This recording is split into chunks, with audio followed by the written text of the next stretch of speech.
Good evening, Reefers. How's everyone doing? Good. Evening. Good evening, Reefers. Right. How's everyone doing? I can hear myself. That's me. 2 seconds. Lee. Sorry. Oh, there's always one. It's I can see chat as well, you see. Yeah. But why don't Just you glad just it's not log me. into the? Why don't you just log into StreamYard and see the comments? It's complicated. Okay. It's just easier to do that, Matty. Yeah, I get it. I do get Yeah. it. It's quite delayed, though, on YouTube compared to StreamYard.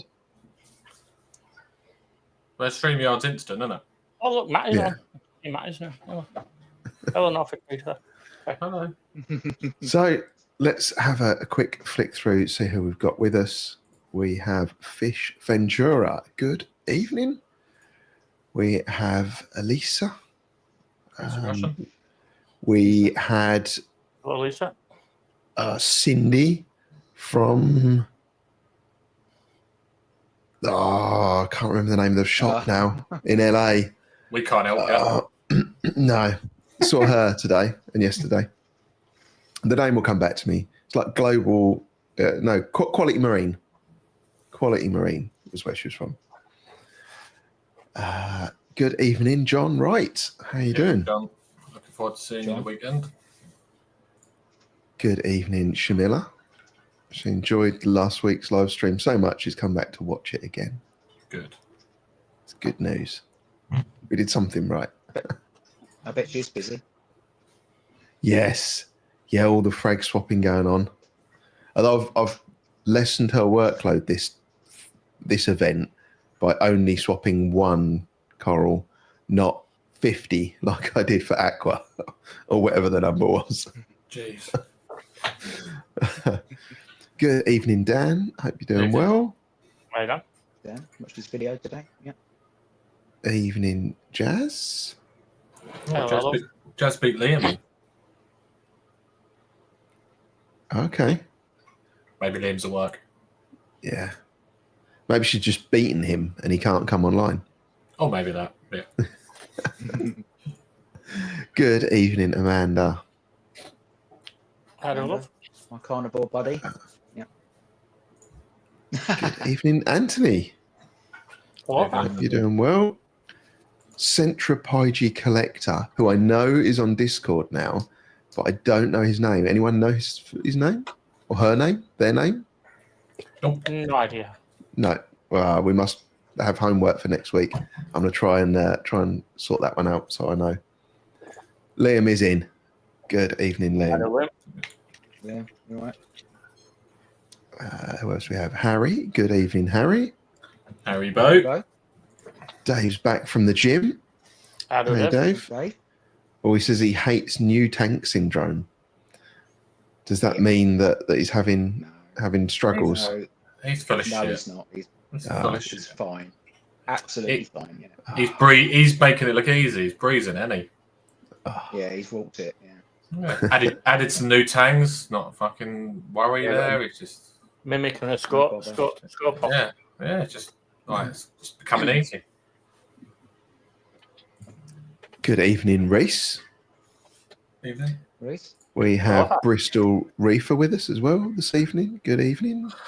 He did apologise because he couldn't get his mic to work. That's what when on Discord. Yes, I saw that. Yeah. Oh, is that why he was listening, but he wasn't talking? Yeah. I thought he was just listening to us rabble on, to be honest. But that makes sense now. Evening, Terry.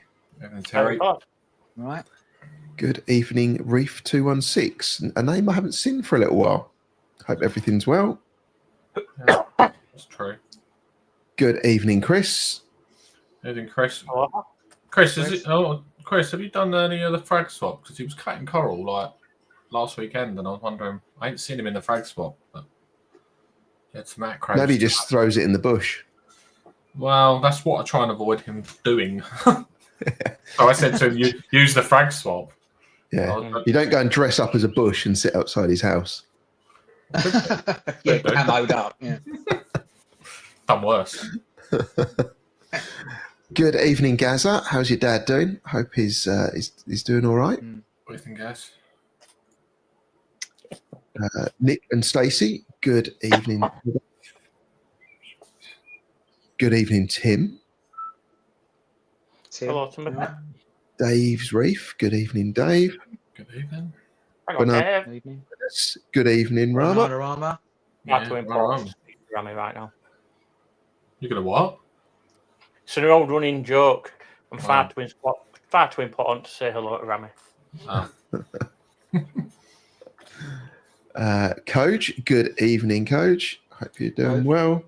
You should see what's in And the cupboard, Coach. what's in the cupboard? All my boxes are in cupboard now. So I used to have a big Is it- pile behind me, but he's just Is it going to commenting be about. like you open the door and everything falls down on you? No, it's wedged in because it's all done correctly. There's It's still not- a pile behind you, Lee. Yeah, Still true. There's I need to encroaching again. That's the maybe pile. So we're all caught up. What's everyone been up to? Lee's had a haircut. Who's going first? Yeah, I It's- could notice that. Yeah, Oh, it's got a military haircut, that, isn't it? yeah, it is. Yeah. It's a bit short. Well, Private pile. Yeah. I always expected to get it number one back and sides and a bit off at top. And he took a big chunk out like that. And I thought, oh my God, he's screwed my hair up. There's no two ways about it. And I looked at him when he'd done it and he was like that. Oh. I said, do you want to just do number one all over? Like, make it easier for you. And he's like, no, me do proper, like I always do for you. It sounds like, it's Welsh, you see. That's what it is. Yeah. But yeah, it made it look all right, so it don't look too bad. It's good, Good. yeah. Let's start with Lee then. On the haircut. What else have you been up to this week then, Lee? Well, spent day at doctors yesterday. What else did I do? Monday, did a bit of work on tank. I've managed to snag a 6 Sky. I go on top of tank, so I've got that coming. And what else have I done? Can't remember. That's about it, really. I haven't done really much. Where's the sky going? Is it you're gonna have to rearrange them all, or is there space? Well, no, because I've got 5 up there now, and it's always been doing my OCD. And All right. so what I've got is I've got 4 lengthways and 1 widthways like that. So that will get turned and put on rails, and then 6th one will go next to it. And then I've got all the coverage I actually wanted. Yeah. Okay. Just before I go buy, what's we call it, patterns. Do you like them? I love the Skies. I'm just so pissed that they discontinued them. But I still regret selling me coral case to get them. All right. I'm guessing they're expensive, are they? Well, before they were discontinued, they were £900 each. Jeez. I managed to snag one stupidly cheap off of a mate, so it's one of them pays when you've got it. I'm like, okay. You can guarantee give it 6 weeks. Have you got one of these, Lee? Yeah, funny enough, I have. Call it quits fortnight, shall we? All right, okay. We've got a comment here. Just noticed Lee's not got pink eye. So rather Yeah, than highlight when you do have it, we're going to now say when you don't have it. Yeah. Yeah, well, It's unusual when you haven't got it. Tim put some cardboard around my tank to stop reflection on my TV. And since that's been up, I better put my hand in the tank, so I ain't going Fair in the enough. tank and going like that. Yeah. How We all is know the, that's not the reason you had pink eye, though, is it? No. How is the south end, Lee? Has it gone in yet? Isn't sump? It's a refugium tank in cellar. So he's in a 3 foot B2 at the minute with a pyramid butterfly, and he's doing fine. So you haven't But he's going to bombarded get him? moved up in. Once we've got Lufter Reef out of the way, I'll catch me orange shoulder and the hybrid Scopos I've got, and then put all 3 of them in big tank together, so that he don't get battered. Because I had him in a little trap for about a day, and then when Tim came up and gave me an hand, he knocked the trap over and it got out. So then Tim was fretting that he was going to get knacked, and I just watched it for 10 minutes, waited till it had been cornered, and then caught it out. So I want to put him in with a group of fish, so it's not the one focused on. Is he the smallest? Yeah. Right. But he's doing fine. And thank you again for him, Steve. He's a lovely fish. You're quite welcome. And I guess, Lee, what's in store for Love to Reef for you? Are you in the market for anything, or Nah. Yeah. I'm you say that? You say that. You like Steve. Yeah, I'm not- you go I'm- there. I'm looking forward to having it. Yeah. Yeah. I've got my eye on some onion rings, a burger, and maybe some garlic bread, and that's the only thing I'm really focusing on right now. Some chips. Lee's only going for the fancy dress party. That's the Yeah. Friday, yeah. Yeah. But yeah, I don't know. If there's something there nice, I'll get some. If not, I'm not really in a shopping mode at the minute.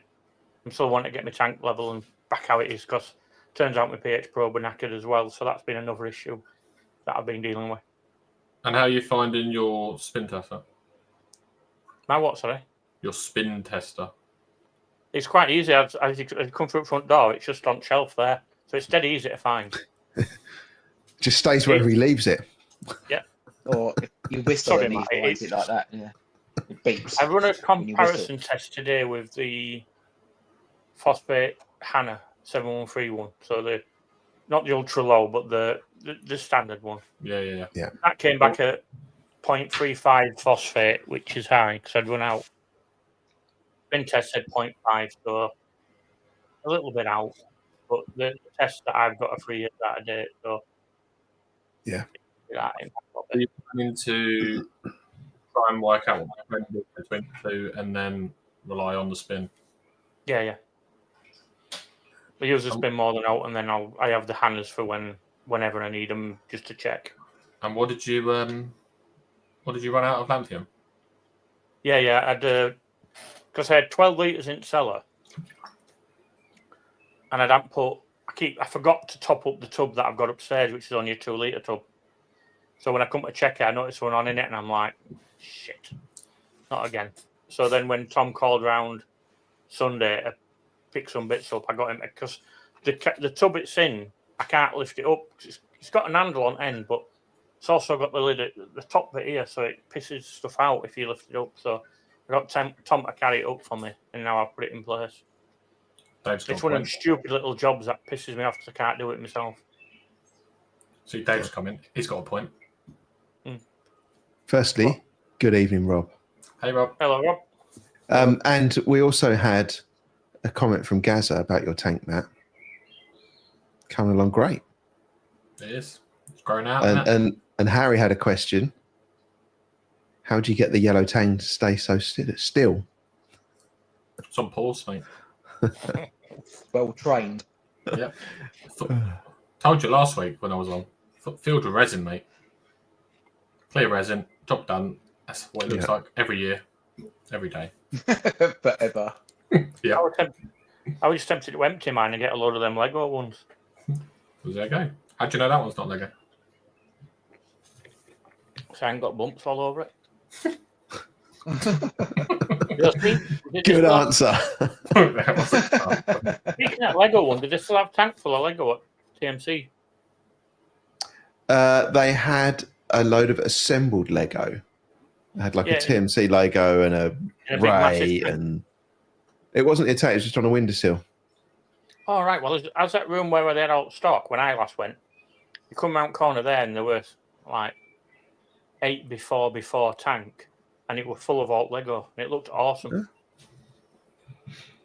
Well, I've got a question, Lee. Are you sponsored by Red Sea? I was going to ask that. Have you changed sponsorship? You'll see it back. Or Pick my bum. My brain. Yeah. Oh, okay. I saw pick my and then a B. Oh, sorry. I didn't turn fire on a frown. Yeah. Nope. Matt's mind went to bum straight away. Ah, there you go. Yeah, that's it. There we go.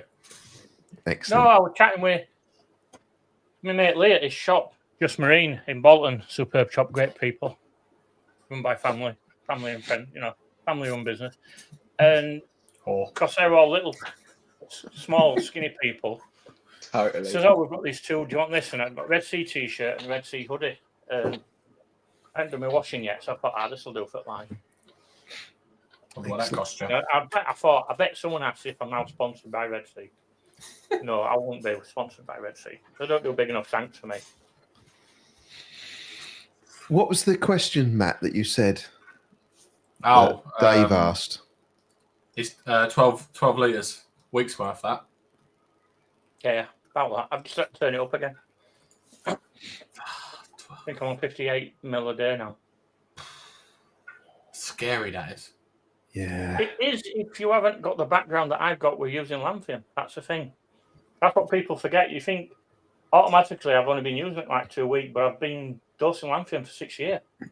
So I know the ins and outs and how it works. And You put it in your tea? you what? You've been putting it in your tea? No, it tastes shit. It makes your tongue burn as well. Anything else this week for you, Lee? Don't think so. I think that's about it, really. No? Okay. John, All right. what have you been up to? You've bought new fish, haven't you? I have, yeah. Well, there's a bit of sad news at the start of the week. Out of nowhere, in the big tank, my Moorish idol. I went. It was fine. It was feeding in the morning, and I went out to do a couple of hours working, and not far away, 20 minutes, Maidstone. And I came back, and it was laying on its side in the corner. But I mean, I don't know this for certain, but the coal tang, the blue-eyed coal tang, was pecking at it. So, I mean, it's likely that it just succumbed to something. I'm not quite sure what, because it was eating fine and it put on weight. It put weight on in QT actually. So I came in to see that in distress. So I quickly whipped one fish out of one of the QT tanks and put him in there and turned the air up a little bit. But within about 2 hours, he passed away sadly. So, which I was mortified, to be honest, because that was going to be like my forever fish, really. It was doing so well, and I was feeling it. I was sort of dedicating, sort of like 3 or 4 clips of different things. I was feeding it that Vitalis marine grazer. There was frozen going in there, and pellet. It was eating pellets and bits of mixed up flakes and pecking around. And I was really happy with it, but yeah, it went. So whether it was the tang that actually finished it off, or whether it just saw an opportunity to sort of like get in there and put the boot in when it was not very well, but yeah, it didn't last. It's a shame. We've got audio from you, Lee, again. Sorry, I'm having to refresh it because I'm trying to answer something on chat. Sorry, John, my apologies. Sorry, everyone else. John, would you get another one? No, I don't think so. I honestly, I kind of replaced it almost, not immediately, but I'd seen a Heniochus butterfly that was reserved at my LFS Maidenhead in Gillingham. And I went out in the garage to do a bit of work and was just sulking for a couple of hours. And I just thought, I'll just ring up and see, just to, I don't know, to redress the balance or, redress karma or whatever. So I rang up and they said, oh yeah, it's been reserved this a few weeks now, but no one's claimed it, so you can have it if you want it. So I got in the car and went and got that, and somehow came out with a sunburst butterfly as well, randomly, because they put the wrong fish in the bag. So Yeah. but no, I think if I had a tank that had been running 5+ years and it was fully encrusted with sponges, that it could get. I was putting sponges out the sump actually, chucking them in there. But I think I would seriously consider not doing it again. I don't know. It was beautiful. I mean, it was the blue-eyed coal tang is a bit of a bully in there. I've had to settle him down. The strange thing is, I had a mirror. I think Dave reminded me about it because it was being a bit of a bully. My copper band's in there as well. So I put a mirror on the side of the tank, and it was more bothered with the mirror than anything else. But everything settled down. So I took the mirror away, and 2 days, I think it was the next day, the Moorish idol passed away. So What's I don't gutting know is, what's gutting is you had it through QT, it's feeding on everything. Yeah. You've got it just where you need it. Yeah. That's it. I made another little pot. I with a little pot thing with holes in it that I'd made. I'd made one for the copper band, so I made one for it as well. So there was 2 of these pepper pot, like a cap, with holes in it with mastic. And at one point, I think I had 4 nori clips with different flavors of nori on there. The marine grazer, frozen. There's 2 auto feeders on that tank as well, with pellet. And I was crumbling in like a mixture of all the Vitalises together, you know, a little thing, and frozen. So I honestly don't know. Oh, and I've been putting copepods in there as well. No, that's not. So yeah, so I there's don't not know much whether it more has- you could have done, really. No, but it, you know, like it was weird that one moment everything's fine, and the next minute it's not, and you think, oh, but, and I haven't lost a fish for, I know, touch wood, but I haven't lost a fish for a while, and it was a bit, you know, I found myself with it laid in the net upstairs when I took it out the QT that I'd popped it in to try and sort of rest it, just sort of looking at it and examining it, and you know, trying to, you know. It was a bit of a sad moment, really, because they're quite. I don't know what it is. It's an iconic fish, isn't it? Yeah. And you know, when I started seeing it eating pellets and stuff in QT, I could have, you know, I could have kissed it. I was really happy, but yeah, I don't know. Obviously, you know, without the benefit of a autopsy or something, you just don't know what did it. But it could have been it. Could have been a little heart attack. I don't know. It could have been anything, but. Yeah, I don't know. That cold tank. Know. Yeah, I mean, the only thing that I saw when I came in was the cold tank pecking at it and keeping it pinned down. So, you know, it was like flat onto the sandbed, and I was like, oh, that's not good. So I ran into the garage, got a net, and scooped it straight up and chucked it in QT, and moved a Coral Beauty with a Scopaz, so they've reset their QT. That's, you know, whatever the maths is there. I just put 2 fish together that were both in separate QTs. That's reset whatever they were both going through. So yeah. So but no. So I've got, and so this Heliocus is lovely. This is beautiful. It's a beautiful. I was looking at them when we went up to Reef Keeper Rugby. I was watching them. They had a big, quite a long display with big ones in, didn't they? Yeah. So yeah, but. No, it's one of those things. I don't think I'll attempt it again. I think it's a bit like some of the, you know, like a copper band and stuff like that. It's, I don't know, it really gets you, doesn't it? It's like one of those iconic fish sort of thing. But yeah. I see Ron's with us. Good evening, Ron. Ron? Evening, Ronald. Did Rob's asked it as well? Did you did medicate that? Didn't you? The Moorish Idol, yeah, completely, yeah. It went through Metro, and then a decent, like a 80% water change, then copper. I think it was in QT for about 6 weeks, and it put on quite a bit of weight. The weirdest thing is the streamer that was long when I bought it was even longer. It was really, really long, and to the point where I saw it swim past one of the MP40s that didn't have a guard on it, and I saw its streamer go like into the intake. I was like, right. So I went in the garage and found a couple of those sponge. I bought some more as well, some of those sponge covers, so that it didn't get wound into the MP40. But yeah, it was stunning. I couldn't stop watching it. So you're not going to buy one when AAC have got one the weekend. Then? No, and I think what I did was, because my LFS, the Maidenhead doesn't really stock things like that. It's your sort of like, you know, bread and butter fish sort of thing. And I think sort of kind of subconsciously I went there to make sure I had something in QT so that I didn't, do you know what I mean? Do exactly that. Now I'm getting another one sort of thing. Is your Maidenhead reasonably, I don't know what everyone else thinks, but some Maidenheads can be really overly priced and then some are really competitive. I don't know what the deal is there. Well, this one's midweight. It's in the Dobbies, and it hasn't got the largest selection. It's got like I'd imagine 10 tanks, I suppose, in one drop. You know, one column. But yeah, they've good fish. They run a really high, large UV on it. Never had a problem from there. I've got chromis from there before on QT them, and they're in the, you know, it's about 30 in that big tank. So I did them in batches. There's a Maidenhead up price-wise, about Sorry, Tom. No, go on. I was going to say, you're going to say probably what I'm going to say as well. Some of them are touch and go, though, aren't they? Well, the one near me, bag. I won't buy fish from.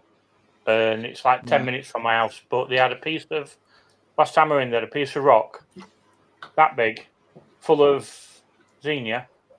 Have a guess how much? Do you want to do a poll? No. 50 Well, should we do it? We can do a poll. Bye, lads. Nice been chatting. Oh yeah, I'm gonna say it's probably 50 quid. My local, Yeah. and Dave's probably got a point that it is depending on who's running it. But my local, I think it was for medium-sized regal, £120. £130 for a piece of rock with xenia on. Oh, Steve's done all that. I can't do the poll now. Oh, sorry. Okay, then You're just typing it in. Yeah. It was Never really mind. weird. Sorry, Steve. I didn't realise that's what you were That's doing. all right. Liam was Yeah, bang. Liam was bang on nearly. Yeah. Liam went far off. Sorry, no. It's a lot of money. Isn't it? But I think it's hard for it's well all those kind of like setups. You know, when they're sort of catering for koi and goldfish and tropical. They've got a lot to worry about. So sometimes the reefing, it shouldn't be like this, but sometimes the reefing section can be a bit dismal. I find in some of these. I think if you haven't got a marine specialist, then you're going to suffer. Yeah, I think you've got to have someone in the store that is really into their marines and knows what they're doing and sort of look after them, sort of thing. But yeah, I mean, I've walked into some not Maidenheads particularly, but I've walked into other stores before and walked out again. You just thought, it's like it's a horror show, and you just think, I can't. There's no way I'm spending money in this shop, sort of thing. So I'm about to lose. Moldy fuck bunker. Yeah. Mm-hmm. Yeah. That's what mine is. Yeah, or a cum dumpster, as Steve says. Dungeon. Dungeon, that's right. Yeah, a cum dungeon. Yeah. I'm about to lose one of my. Sorry, Steve. A cum dumpster is an entirely different thing. It is indeed. Yeah. Sorry, Matt. No, I was just saying I'm going to lose one of my Moldy fuck bunkers. That's now just said it's about to go. I went in there once. Not for me, but don't know. This hobby, you either get really, really good shops or you get really, really hit and miss shops. It's funny like that, isn't it? Mm-hmm. Yeah, it's interesting. So, just good evening, Jim. Got a very important question for Lee. When are you going to start stacking up Aquaforest boxes rather than Apex boxes behind you? When I get my next shipment. Aquaforest t-shirt as well. I had my Aquaforest t-shirt on last time. I had it on Saturday night. That's not good enough. When we were having Saturday or Sunday, we had a little chat. Or Monday, I can't remember what day it is now. That was good. Monday. I enjoyed that. Monday, that was. Yeah. But you're on Lively, so you're representing your brand. Yeah. There we go. Got to fly Aquaforest. Aquaforest. It's spelt wrong. Yeah, can you not read? Oh, wait a minute. I know what you were saying, Matt, about having people that have some kind of idea what they're doing. It's really interesting because we were talking with Jamie Craggs yesterday and today, and he was saying that the amount of very good, much better, the amount of scientific papers that are published, and you have these really prominent science dudes talking, and then you look and you're like, that's awful. Most reefers would not entertain having a setup like that. Neptune as well. Such a whore. It's got all the stickers. Anyway, Steve, what were you saying? Yeah, it was just saying that how we talk about how smart all these scientists are, and how we could never do any of this spawning and things. And he was trying to kind of convince everybody to try it. And he was saying, if you look at all of these scientific journals and papers that are published, saying that a lot of them are failing at things that most reef keepers could easily do. Just their basic husbandry and things like that. That we just had take as normal day-to-day stuff in our hobby. Apparently they struggle with it. A lot of them. The thing is, these shops, you don't have to be like the best reef keeper in the world. You just got to be someone that loves the hobby, doing it for the right reasons, and like you're going to look after the stock, and then customers will come back. If you're doing it to make money, and that's all you're doing it for, then I think you're doing it for the wrong reason, yeah. Can't take him anywhere. So subtle. I'll just spin round so you don't see me putting the Reefers Network logo into the microphone.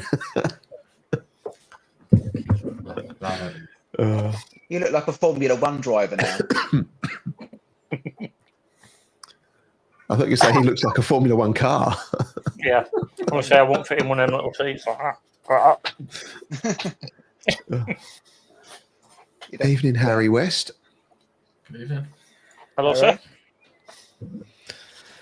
Well, was that all from you, John? Pretty much. I mean, the weird thing is, I don't know what it is. I've had like a cold and a cough for a couple of weeks now. I'm so glad, and I'm new to the game as well, so I'm not.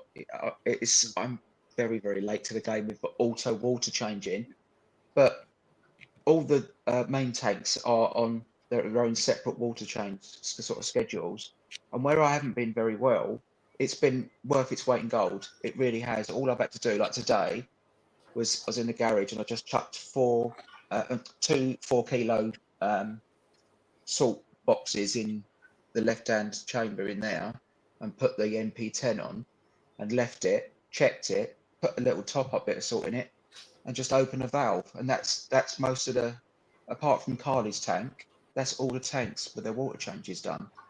And it's like, I keep checking it on Mobius and stuff like that to make sure what's been going on. But where I've not had the energy to sort of go around doing, decent sized water changes, just having something, like 2 of those Versas going around, it's been nice for me. Have you seen a positive to it so far, or do you think it's still early days?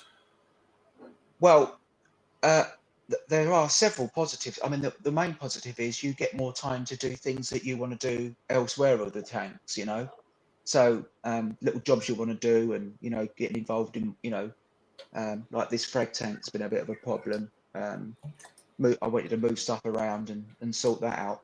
You get loads more time to yourself, so you're not water changing, you're doing. So there's that benefit, and you're also like something in a shallow tank, a frag tank. You're not taking the tank down the water level down too far. You're just taking a little bit. It's literally that. It doesn't seem a lot when you set it all up for the first time and you see the actual. You don't see the water leaving, so it's going down a drain, but the water coming in, it's literally like a drip. It's like like when RO's being made, and you think that's not far, that can't be.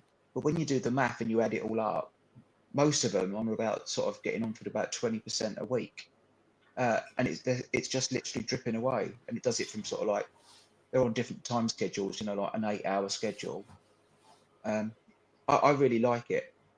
I had that wobble when I flooded the garage, and I said I'm never going anywhere near that. But I'm so glad I did. It's such a nice thing to have. What about cost-wise? Yeah, well, the disadvantage is the fact that it allows you to work out what you're spending on weekly and monthly a bit more accurately, which I don't like, because I don't like to overthink things. I don't like to have it thrown in my face how much money I'm spending on reefing. Yeah. But yeah, you can get quite accurate with it, because how many liters each on Mobius each system's using. So you set up for like how many liters per day, and it gives you liters per hour rate. So yeah, it's very apparent how much salt water you're using all the time. And then I pumped some upstairs for the lagoon as well, so that's in the shower room. So that went up there today, 100 liters upstairs. So I made the new batch up. But yeah, so yeah. When you got 25 tanks, it makes it easy, doesn't it? Yeah, well, yeah, that's the thing is, but I don't want to be shown what it's costing. I'd rather not know, like burying my head in the sand. I'd rather just go la la la. I'm like that. You know, but yeah, I just don't want to know. I don't want to think about it too much. Otherwise, that's, you know, probably I don't want to stop doing it, but it would scare me. So How long I'd have you say been it's a on it, bit Lee? like, you know, But Sorry, John. How long have you been on? You've been on water changes as well, haven't you, Lee? yeah. Since I started, what? About a year after I started, so a good 5 years. I've been doing auto water change with Apex. And I'm still on the same dosing pump with same heads. really. Hmm? That's those noisy doses, DOS, aren't they? Yeah, now I've got my camera Yeah. back. They kept me I awake. was going to do video of me swapping over to Quiet Drive yesterday, but obviously we're spending did, day yeah. in doctors. I was like, could have been doing all sorts.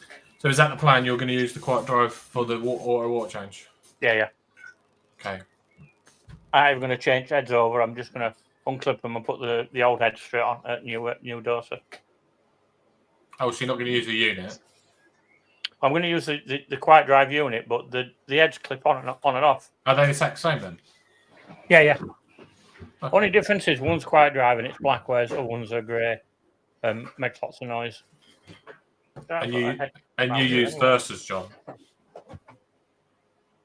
I said only because I had Versus doing other things like dosing, and I knew I could, you know, because with Komoa and stuff like that, I've had, but especially when I got my new router, my broadband, I had terrible trouble with anything to do with Komoa. I ended up using my mobile phone in the end to go back a step to try and get everything working again. So yeah, Versas are just, you know, you can calibrate them and stuff. There's a strange thing with Versa though. It's weird when you go up after about a litre and a half. When you calibrate them, say like you wanted to dose, because say like your salinity was dropping and you wanted to put a little bit more salt water into your tank. Is that Steve making all that noise? Yeah. Sorry, I'm trying to get my camera working again. I thought you was having a tug. So it's always tugging time. Yeah. That's what I mean. Like he's got even though he's doing something, he's got that button there, hasn't he? Like a little fucking dangerous ninja. Yeah, I've lost my thread now. I can't remember what I was talking about. So in terms of how much are you both doing on the auto water change per day? Oh, Lee will be way over me. Jesus, mine's rookie numbers compared with Lee. What you on, Lee, per day? 25 litres a day. And what are you, John? Oh, well, 20 litres. And that's on how many systems, John? 5 tanks. And then what are you on, Lee? 3. All 3. Ah, Steve's back. I'm back. I do. Once I get the Quiet Drive on, I'll probably up it because I can up to 40 litres a day. I'll probably up it simply because I don't want to wear that noise during the day. The higher you go, the louder it gets because the faster it's got to work. Yeah, the Versas get quite loud when my calcium reactors when they're going. And you know, that's quite a noise.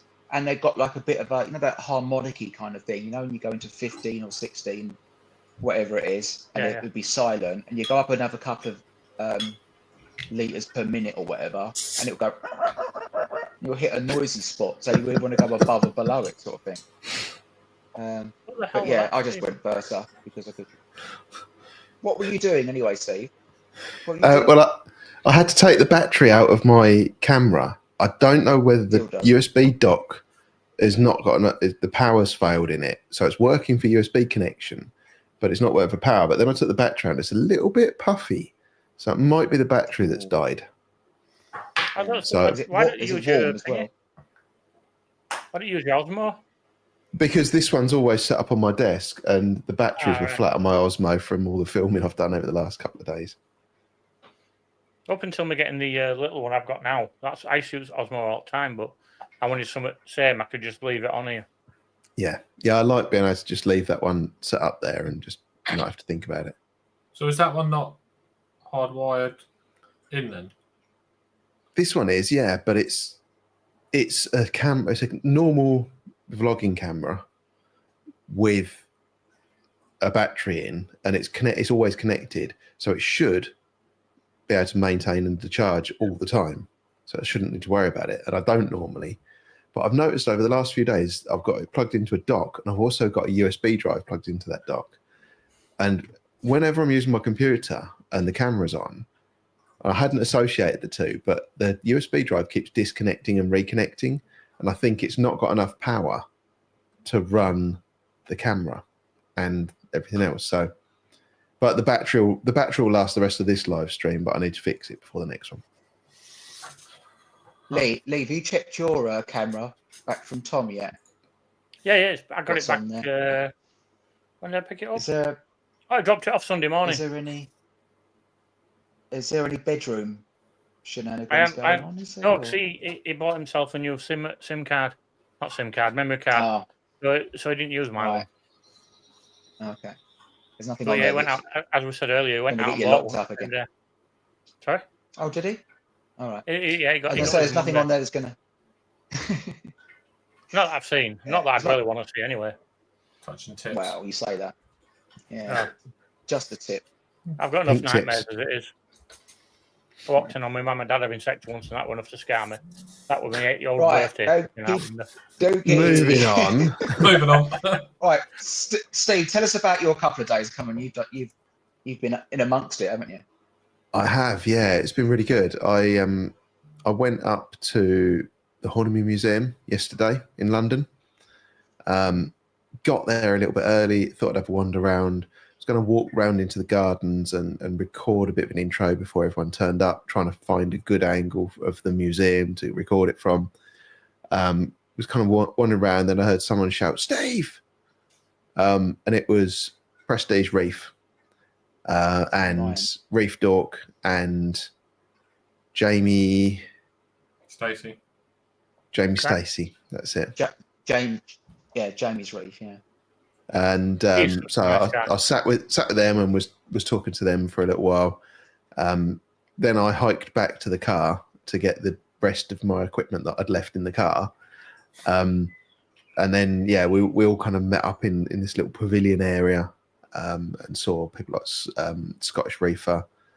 Tom finally turned up after doing lots of laps of central London as a tour guide for some of the overseas visitors that he'd picked up from the airport.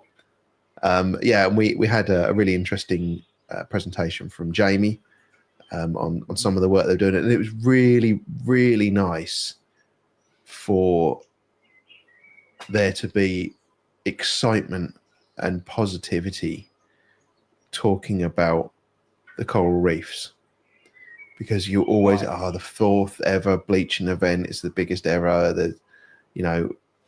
Everything's fucked kind of thing is very depressing. And listening to him talk about some of the things they've been working on was really, really positive. I don't know if you know of Hope Reef, if you've watched the Reef Builders, not the YouTube channel Reef Builders, but the Amazon Prime program Reef Builders. So I'll see if I can get a picture up while we're talking. In terms of the event, Steve, why did it go ahead? Why was it? What was the aim? Was it just to raise awareness, or?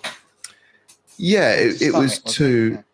Yeah, it was an event organised by TMC. They wanted to try and kind of communicate their vision and everything they're pushing, because TMC are part of Biosystems, who are now part of BioCSL, which is the coral spawning lab, and they're trying to kind of make the hobby more sustainable and trying to follow these kind of North Stars that guide them, kind of thing. A very, very corporate thing. It's very common now with a lot of companies to have these kind of ways to guide them. And kind of so that's why it pulled in people like Jamie. And he was talking about this Hope Reef. I'm going to see if isn't Jamie part of this with the Horniman Museum, Art TMC, and there is that partnership? Is that what they were discussing? And yes, so BioCSL is the bit that he's working on. So this is a reef. It was completely destroyed. So if we look at all of this area here, the reef was totally destroyed. And then Mr. Mars Bar, the dude that owns the company Mars, decided he wanted to spend loads of money fixing it. So he's created this writing, Hope, and they're planting corals out there, and they've been working on really clever systems to, it's like a coated iron framework, like a spider. Sorry, John. Yeah. But yeah, it was like a spider, and they strap the trigger warning, Steve. Please, come on. Yeah, sorry, I should have said before the word spider, shouldn't I? They strap these corals on, and there's a picture here, so you can see these networks here, and they strap the corals on, and once you get corals starting to grow, there was another talk by a guy called Sam from Germany. He's like German Jamie Craggs, and he was talking about the things that the corals look for where to settle, and these markers that they look for. And one of the ways that it happens is when there's other successful corals growing. It's like if one's successful there, the others think, holy shit, that's a good place to grow. I'm going to grow there as well. And then they start to have more and more and more grow. So it's really interesting to listen to that. Now, they've got... And is that... is Mr. Mars, is he a reef enthusiast? Is he doing it for other reasons, or what's his... I don't know. Okay. All I know is he makes great chocolate bars. And he's got enough money to want to invest in this, which is really positive.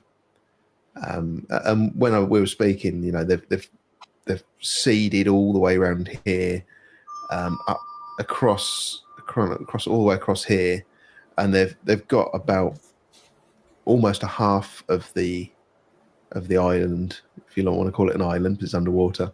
They've got almost half of it covered, and they're working their way across it, which is really, really good.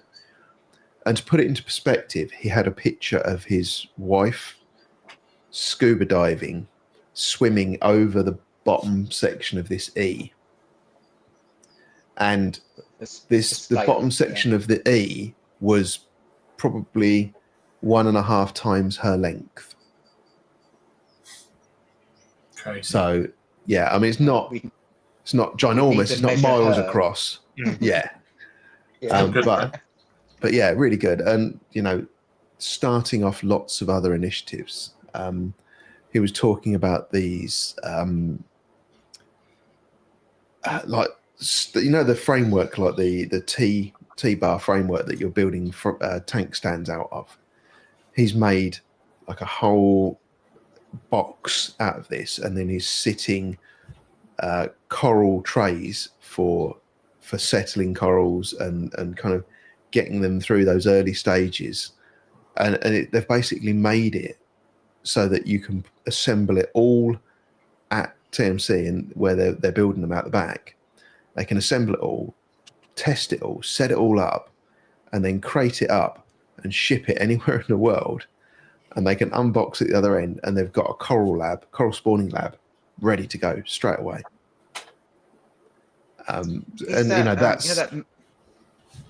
Is that metal framework? Is that electrified? Have you seen? When they sort of no power it, don't they? Yeah, so I have spoken to him about that in the past. He said that although it was more effective than not powering it, it was like a fraction of a percentage more effective.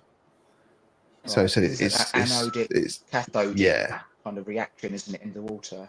Yeah, he said it's like, yes, it is more effective, but almost unmeasurably more effective. So yeah, for all the effort of doing it, you might as well just make these things and just drop them in. Mm-hmm. It's nice to see that someone's trying to do something about what's out there. Where is that? Is that where is that Hope Reef? Let me go back. And it's crazy to I'm think assuming that you can see somewhere. it's crazy to It's think what, that sorry? I'm assuming it's in sea somewhere. It is indeed in the sea, yes. I was very confused at first because he kept on talking about the Mars project, and I thought he was spawning corals on another bloody planet to start with. But it turns out it was far more sensible than that. I was starting to get really excited about space travel as well. Well, it could have been in chocolate, couldn't it? It was spawning in the chocolate. Yes. No comment. Which I think I saw a video of that in the 80s. Rings a bell. Mars bar parties, wasn't it called, if I remember rightly? Moving on. Indonesia. Yeah, sort of- yeah. So Papua New Guinea, that kind of area. Yeah, really good. Crazy to think There, that yeah. Jamie Craig's from England, and some other people are trying to do something about this. Let's pen bits I can draw on here. That's Zoom. Sorry. No dicks allowed. So yeah, that was really interesting. And then we had a guy called Sam who was talking about some of the efforts that they're doing in Germany with similar vein. They were looking at, so when corals look for a place to settle, they look for certain markers. Now, a lot of them are given off by coralline algae, CCA. However, once the coral lands there, it's then competing with the coralline algae for growth. So what they said is, what about if we can take whatever the coralline algae smells of that makes them want to land there, separate that from the coralline algae, and then put it down and encourage them to settle. And they've been doing loads of tests, and what they were doing is they were getting the gametes in solution in a bucket, and then they would drop some of this pheromone in, and they would all go boom, and just instantly settle. So they've found it. They're just now working ways of using that to encourage it. They've got their own little frag plugs, which are covered in like little micro pits. Because they've found that when the corals want to settle, they settle in one of these pits. So they've printed frag plugs with them on, so that in these spawning labs that they're making, they've got these little buckets that hold 130 something frag plugs, and you ram all the frag plugs in. You drop your sperm egg mixture in there, and then you could drop one of these pheromone in, and they'd all settle. Jizzy eggs, yeah. And they would all settle onto these frag plugs that are like the ideal place for them to settle, and it gives everything the maximum chance. And then they had another thing that they'd made, and it was like a raceway for growing out. So once the corals have settled and they've adhered to the frag plugs and they're starting to grow, you can move them, and the bases that they sit on are like perfect. They've got this little hook and a handle on, so you can just kind of lift them out, and then you hook them in this raceway that's at an angle. So it sits there, and when you put food in, the food that isn't eaten will kind of go down to this bottom bit and then get washed away. And they designed it so that it kind of went one way and then turned and then came back up the other way to maximize space. And you could have different stages of growth potentially along here, and you could start them at the beginning, and then the first 5 trays or whatever would be the first month. Then the next 5 would be 1 to 3 months, and then the next 5, 3 to 6, and then 6 to 9 or something. And then at 9 months, when the trays reach the end, you can pick them up with these handles, walk to the beach with them with all your gear on, or to the boat, probably would be more appropriate. And then you've got this thing that you can hold in your hand while you dive in and take each plug out and mount it.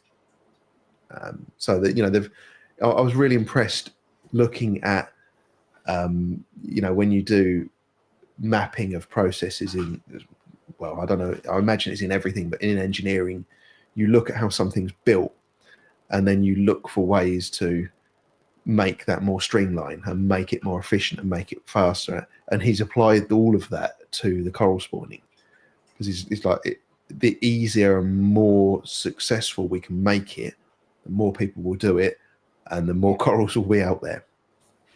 So yeah, it was really, really interesting. Sounds Yeah, it's mind-blowing. an interesting job, isn't it? Yeah. Imagine doing that. Yeah, and I could sit there for days listening to him talk. He's got that skill where he's got the charisma, he's got the stories, he's got the knowledge, and he's able to take very complex scientific things and explain it to idiots like me in an interesting way, using stories and things, and just fantastic. Like I said, I could sit there and listen to him for days talk about it. And was that that was on the first day, or was that the second day? Both. Right, okay. So he gave us a talk at the Horniman, and then he took us through their coral spawning area, which is insanely small.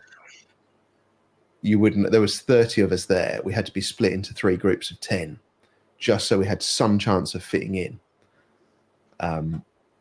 The amount of space they've got to work with is negligible. But we could see all the work that they've been doing with the English pink sea fan in spawning them, and all of the tests that they're doing about foods and things like that. Super, super interesting stuff. And really great to see what they're doing and see some of the corals that they'd spawned. And yeah, I see Harry's mentioned, did I record? I did record his talk. I did record in the coral spawning labs. What I need to do is kind of piece it together, and the audio was not great, but it will be enough for me to listen to remind me, and then I will do a voiceover describing what was being described in it, so you can hear it all. But yeah, just phenomenal, the stuff that they've got in there, and the use of space in there as well. Yeah. Is there any plans for TMC to do, like, give some space to them sort of projects? Did they mention anything? They didn't mention anything. I don't think it would be a problem. I don't think they're short of space there. Yeah, they're the other way, aren't they? So yeah, I think the problem is all of the clever fuckers that are doing their PhDs and masters and all of the young ones that are coming along that Jamie said they make him look like an idiot, so they must be really smart.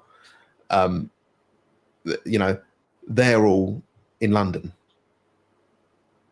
It is not a short drive. When we left the Horniman and drove to the hotel, which was a bit closer than the TMC office, took us an hour and 25 minutes. So, yeah, the Horniman Museum is just south of the river in, not central London, but not far out of central London.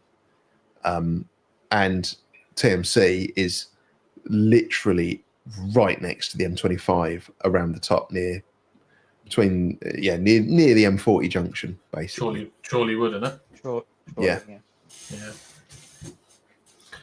And then on the second day, was that a show and tell of TMC and what they have to offer and what they are? Yeah, so again, we split into 3 groups of 10, and then the group I was in went straight to the coral spawning lab workshop, where we looked at all of these labs that they're building. And then we went from there. We were going to go into the farm, but the farm was still busy, or the shop, where you pick the fish, was still a bit busy. So we then kind of went and we saw the filtration rooms and the red room and the workshop where they build all the UV sterilizers. And then by that point we're then finished, and we went into the fish room and looked at all the fishies everywhere, which was mental. And we had totally ran out of time there. We were like, come on, we're moving on to the next place. And we were nowhere. We weren't even like 10% of the way through filming that. So yeah, I've got lots of. We were luckily we could go back in and film more of it. And then we went into the kind of office space where we all sat down and were kind of. We had a presentation from the CEO of Tropic Marin was telling us about the new ICP, which we got given one of. Ooh. And they're just about to launch. Is it a UK-based machine, though? No, Germany. So it ships to Germany. Yeah. How many days? 2 to 4, they said. Okay. Yeah. Is that a mass spec thing, is it? They have both. This one Right. is ICP Plus. Is it including postage, or is that you pay for postage? I haven't opened it yet. I came back from. Do it live. Yeah, do it live. Do it now, Rich. Go on. Come on, Crack it open. Yeah, cracking it open. And do it and send it off. And it's an empty box. Yeah. Like what? You're gonna have to build of ICPs because you're getting another one on the weekend. Yeah. Oh, What's that? Well, Was that an envelope? That was an envelope. Yes. Okay. Jiffy bag. It's not prepaid. Oh, what a shocking surprise. And you post it to TMC Chorleywood, and then they send it off. 2 days before you Send even it. start, and they'll have a set day to send it out from Chorleywood. Yeah, batch send it. Yeah. Is it only for the Marin that pay for your postage? Is that? Yeah. Oh, I thought so. There's elements used to do when they first came out, and then they changed it. You can't go. Elements is next day, isn't it? Actually, so Yeah. But the interesting part of this was more about their way of addressing anything you find in the ICP. So I think next week they're going to launch a new product, which is 5 potions. And what they've said is they've got elements that are connected. So if you're low in one, the odds are you're going to be low in these 5, not just that one. And there was strontium, iodine, zinc, and something. I can't remember all of them off the top of my head. molybdenum. There you go. That. Yeah, molybdenum or something. Yeah. Molybdenum. Yeah, that's the one. I knew it was something like that. Molly Bellend. Yeah. Molybdenum. Yeah, that was a video that Tom put up. Look. Yeah. I just thought it'd help, Steve. That's all, mate. Yeah. Cheers. So their thinking is that rather than buying 36 bottles of magic potion. Hi, Matt. Love you. Turning the light on. I turned the light on because I was glowing and I looked like I was ill. So Okay. Let's start to change. I thought you might be up the stick or something. You're glowing so much. well, that's what I mean. Carry on, Steve. Those priggers. So, yeah, rather than having 36 dosing bottles, you had 5. I don't know. It was interesting. Someone did ask, well, what the hell's the difference then between A and K and these 5? Which was a great question because A and K is supposed to contain everything. And so what you said was you would dose calcium, magnesium, alkalinity, A and K, and that's just your normal day-to-day running. Then if you send off an ICP and you find that something's out of whack, you correct it with these ones. So they're not things you use all the time. They're just things you use to correct if your ICP's gone off. That's going to be, in the long run, I suppose it'd be cheaper than sort of elements when you're just paying £18 every single element. Yeah, whereas £18 an element, that's a lot of money.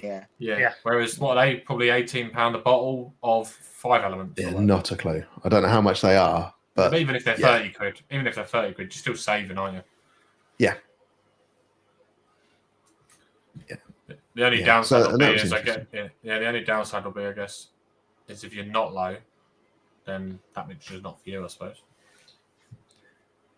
Yeah, or if you really truly are only low in one, you don't want to put five one elements in.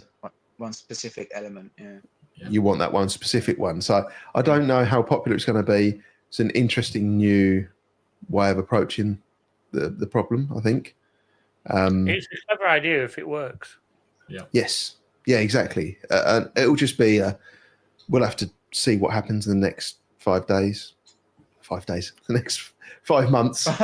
5 years. 5 days. Yeah. And just, see how it goes. Because it might be like the most amazing thing to ever happen. We just don't know yet. Yeah. What's What was Go on.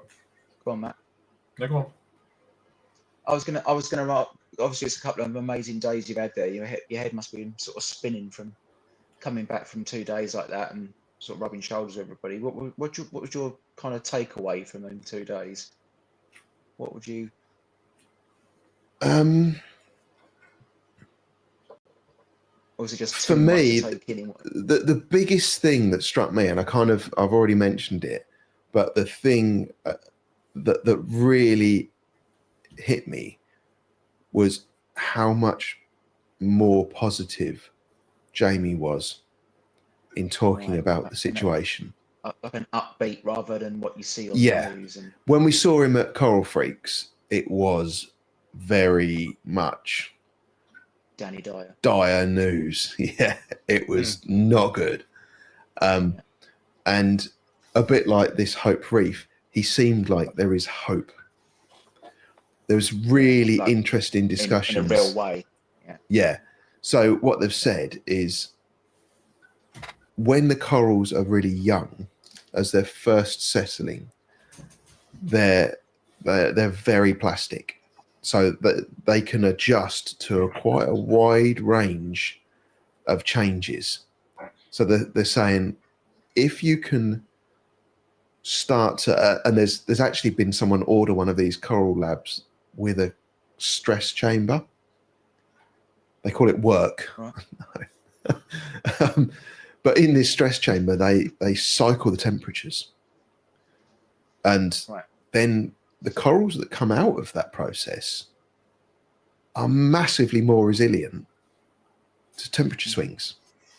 And what they've then found is if you get 2 of those and you grow them to adult and you get sperm and egg from them and mix them together, the second generation immediately immediately they show the same resilience. And then if you put them through a temperature cycle and take the ones that survive, you're going to start stretching that boundary of the temperatures that they'll survive over. So, it really is kind of the things that they're learning. It really seemed like cutting edge. When you think back to computers in the 80s and 90s, where, you bought a computer and it was out of date before you got home from buying it at the shop. Yeah. Commodore 64 or something. Yeah. Yeah. And it felt like that they were finding new things so quickly that they were able to really improve the chances of the reef surviving. What's interesting is that we all want no swing, but clearly, as we've said in Salty Banner and a few other streams, is a swing is good. In moderation, a swing is good. It's good for the coral. So. Can be, yeah. But not excessive. Not excessive, but a good swing is a good swing. Yeah. And clearly that's true by what they're doing. Yeah. Like I say, it was really interesting, and to look at what Sam's doing at Reef, SCI Reef, I think it is, in Germany, northern Germany, working on the things that they're working on with looking at these different pheromones, or I'm like totally messing up the science here. If he's watching, he'd be thinking, Jesus Christ, does he not listen to anything I said? But that's not what I said at all. Yeah, yeah, yeah. For What's the, this for the guy settling of the butchering? corals, yeah, yeah, Yeah, the coralline, you know, yeah, pheromones. the work and the way they're approaching it and the ideas that they're having, fantastic. You know, when we were in the Horniman Museum looking at the walking through the kind of coral area, they had these pink sea fans, and they're just sea fans. They're native to England, so it's nice that we're working on them. And as we're walking over, one of the younger guys there, whose name I totally didn't catch, I think it might have been Harry, but I'm not too sure. But he was like, I don't know, young, very young, like You're early not being 20s. ageist, are you? You're not being No, ageist, no, are no. you, Steve? And he said to me, because I was kind of at the back of the group, and I was just talking to him about a couple of bits, and he's like, "Oh, the sea fans." He said, "We actually think the ones with the chunkier branches are the female of the species, and the other ones are the males. So we're not entirely sure yet, and we're doing this to start to then rattle off all these different things that they're looking at to try and prove that theory. But yeah, just to listen to people that have that drive and that passion in that area, you know, it reminded me of probably the things that we were forced to do at school. You know, Right. Is they this gonna be put another a trivia question then? to Is it you. gonna- No. But you know, What in were you science, they forced would to do? post a question to you, and you'd have to think up of a way to test. You'd have to think what you think would happen, come up with a few A theory and yeah. Oh yeah, I remember that in Hypothesis, chemistry. yeah. Yeah, and then you'd have to do a method statement on how you're going to prove Method. that hypothesis. Yeah, and then then you would go through it all. Yeah, Do experiments. that's what they're doing. Conclusion. Yeah, Results and that's what they're conclusion, doing on a proper smart level, not just the shit that we did at school. Yeah. I'm quite so envious of it's that. Those, really those sort of people. I wish I was clever enough to sort of be in that kind of environment, work on that sort of thing. But Yeah. that was never going to happen. But yeah, such an it- interesting topic. It really was. Yeah. Just to spend a day there would be amazing. But yeah, just the Yeah. work there would be incredible. How big's the museum? The museum isn't massive, and its main focus is anthropology and music. Oh, is it? Yeah. Oh, I thought it was all like natural history. I don't know why. Yeah, so we went in there, and there was a room full of musical instruments, and one side of the room was kind of ceremonial use of musical instruments from birth to death. And then the other side was just all of these completely random musical instruments, really, really unusual looking ones. And then we went round to we didn't actually walk through the anthropology area, but it was all about the different cultures within London. So it used to have quite a small scope, but now it's properly global. He was actually saying, interesting little fact, apparently London is the only city to have a second generation of people from every single country living in London, living in that city. And then we went down into the aquarium, and we saw Gauss's aquarium, like the first aquarium. And like Victorian thing, isn't it? Yes. Is that what it is? Yeah. Yeah. That's really interesting. Pedestal, sort of. Is that the gauntlet thing? Yeah. Yeah. Goblet. Goblet. That's the one. Yeah. You know what I mean? Apparently, yeah. The way they kept it running originally was that the staff that were working in this guy's house had to get pictures and scoop up a water and then take it up to a header tank and tip it in, and they had to do that Oh gosh. all day and all night, just keep filling up the header tank so it had enough water to keep flow going. Yeah. Oh, it must have worked. Yeah. Oh yeah. And then Laborious, you know, yeah, it must have. yeah, we went through and we saw they've been breeding clownfish, and loads of clownfish in one of the tanks, and they had a cupboard under the stairs that's converted into a breeding chamber for They've got urchins that they just changed to doing clownfish. So they they've got been like doing that. brine shrimp on the go, like a hatchery and stuff like that. I Nice didn't food. see one there. They had a phyto room that was pretty cool, and they were growing 5 different types of phyto. And Yeah. I'll admit that 3 of those types I've never even heard of. No, unpronounceable words. Yeah, Yeah, unpronounceable to me and you. Yeah, yeah. Smash That's the a green keyboard, one. something. That's Yeah. the amber one. yeah. Yeah. Well, that was the interesting thing. There was I think there was one that was greeny, but the rest would look Yeah. just brown. Yellow and red. Yeah. So throughout the 2 days, was there anything like off limits? Can't talk about it. Can't go see it, or is it very open book? Sort of? Yeah. So I think there's always going to be some things that are a bit Hush hush. off. Yeah.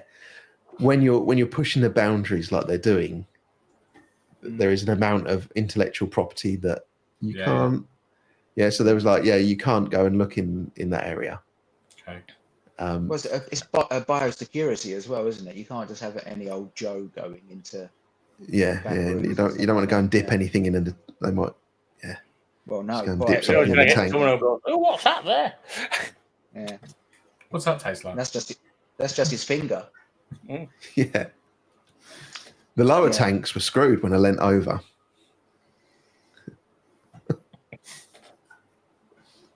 Bad. But yeah, it was really interesting, and I thought at the end of day 1, by the time, because we were late leaving Horniman, I think we were an hour late leaving there, and we were already pretty tight on time for getting across London to have for the meal at the hotel in the evening. So we were late for that. And by the time we finished eating and we went to the bar and had a beer, by the time you'd had finished the first beer, it was like pretty much midnight. Yeah. And I think I got back to my room at about midnight and put my head down, and I was like, I am shattered. I'm going to go to sleep really quickly. Put my head down, and then as soon as I closed my eyes, all of the things that I'd seen and heard that day were starting to play back through my head. And like I think 2 hours later, as soon as you put your head on the pillow, you start with all that pornography on the TV you're missing out on. And your FOMO kicked in, and you got back up, got the remote control out. no. Sorry. No. I thought you was going to say the onion started snoring, and then you. No, we had individual rooms, luckily. Well, you're right then. That's good. So you could probably you could have probably done with a third. You could probably do 3 days, couldn't you? Do you know what I mean? There's so much to see, isn't there? And if you want to start diving into stuff, like you don't want to get you're sort of almost tearing yourself away from one place to go to the next one, aren't you? Yeah, I'm going to have a little look on my videos to see if I can find one of the tanks in the Horniman Museum. It looked all right, just looking at it from the outside. Looked really nice, but then they opened one of the side doors up and let us look down from above. And I said to them, "You need to make this. You need to work out how you can make this a viewing platform." Because that view from the top is phenomenal. And you don't realise how good that is when you're looking at the front of the tank. Is this going to be a common thing now on, or is it just a one-off, or what's the plan for this? Is that going to the Reef Summit? Yeah. I think it's the second one they've done. Yeah. They don't do them every year, Okay. but it's not the first time they've done it. And only for the chosen few, isn't it, Steve? Yeah, you've got to influencer. you've got to please the right people. Of course you have. Yeah. Literally. I'm just flicking through the videos to find the one that I'm looking for. Matt just frozen with his mouth open.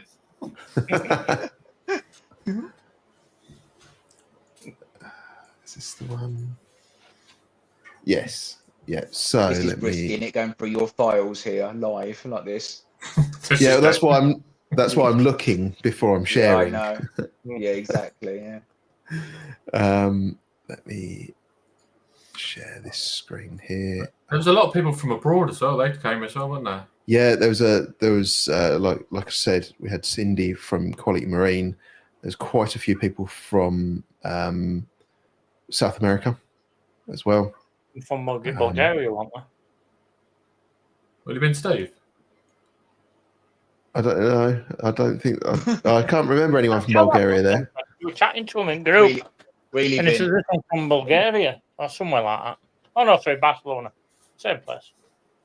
Yeah, I was about to say there was Spain and Geography Germany. Brazil. I saw Brazil as well. Yeah. Right, let me share my screen. So they had this tank here. Had a couple of Abiz. It actually had 3 Abiz flow cannons. There's one behind this rock here. 3. Yeah. And the tank One more was than Rob. Yeah. Will be so. and you look and it's a nice tank, but when you look at it from the top, it's a whole different game. Really was different. So if I go back to this view and then find the next video. It's not leaking his extra content. Yeah. You've got to be a premium subscriber to view that. It's behind a paywall, that isn't it? Yeah.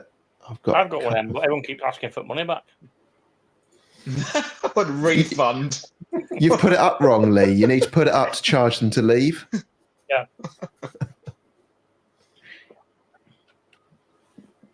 3 cannons. That's quite a lot of It's flow in that tank. That's a lot of flow in it. Yeah. Yeah. It's a lot of flow.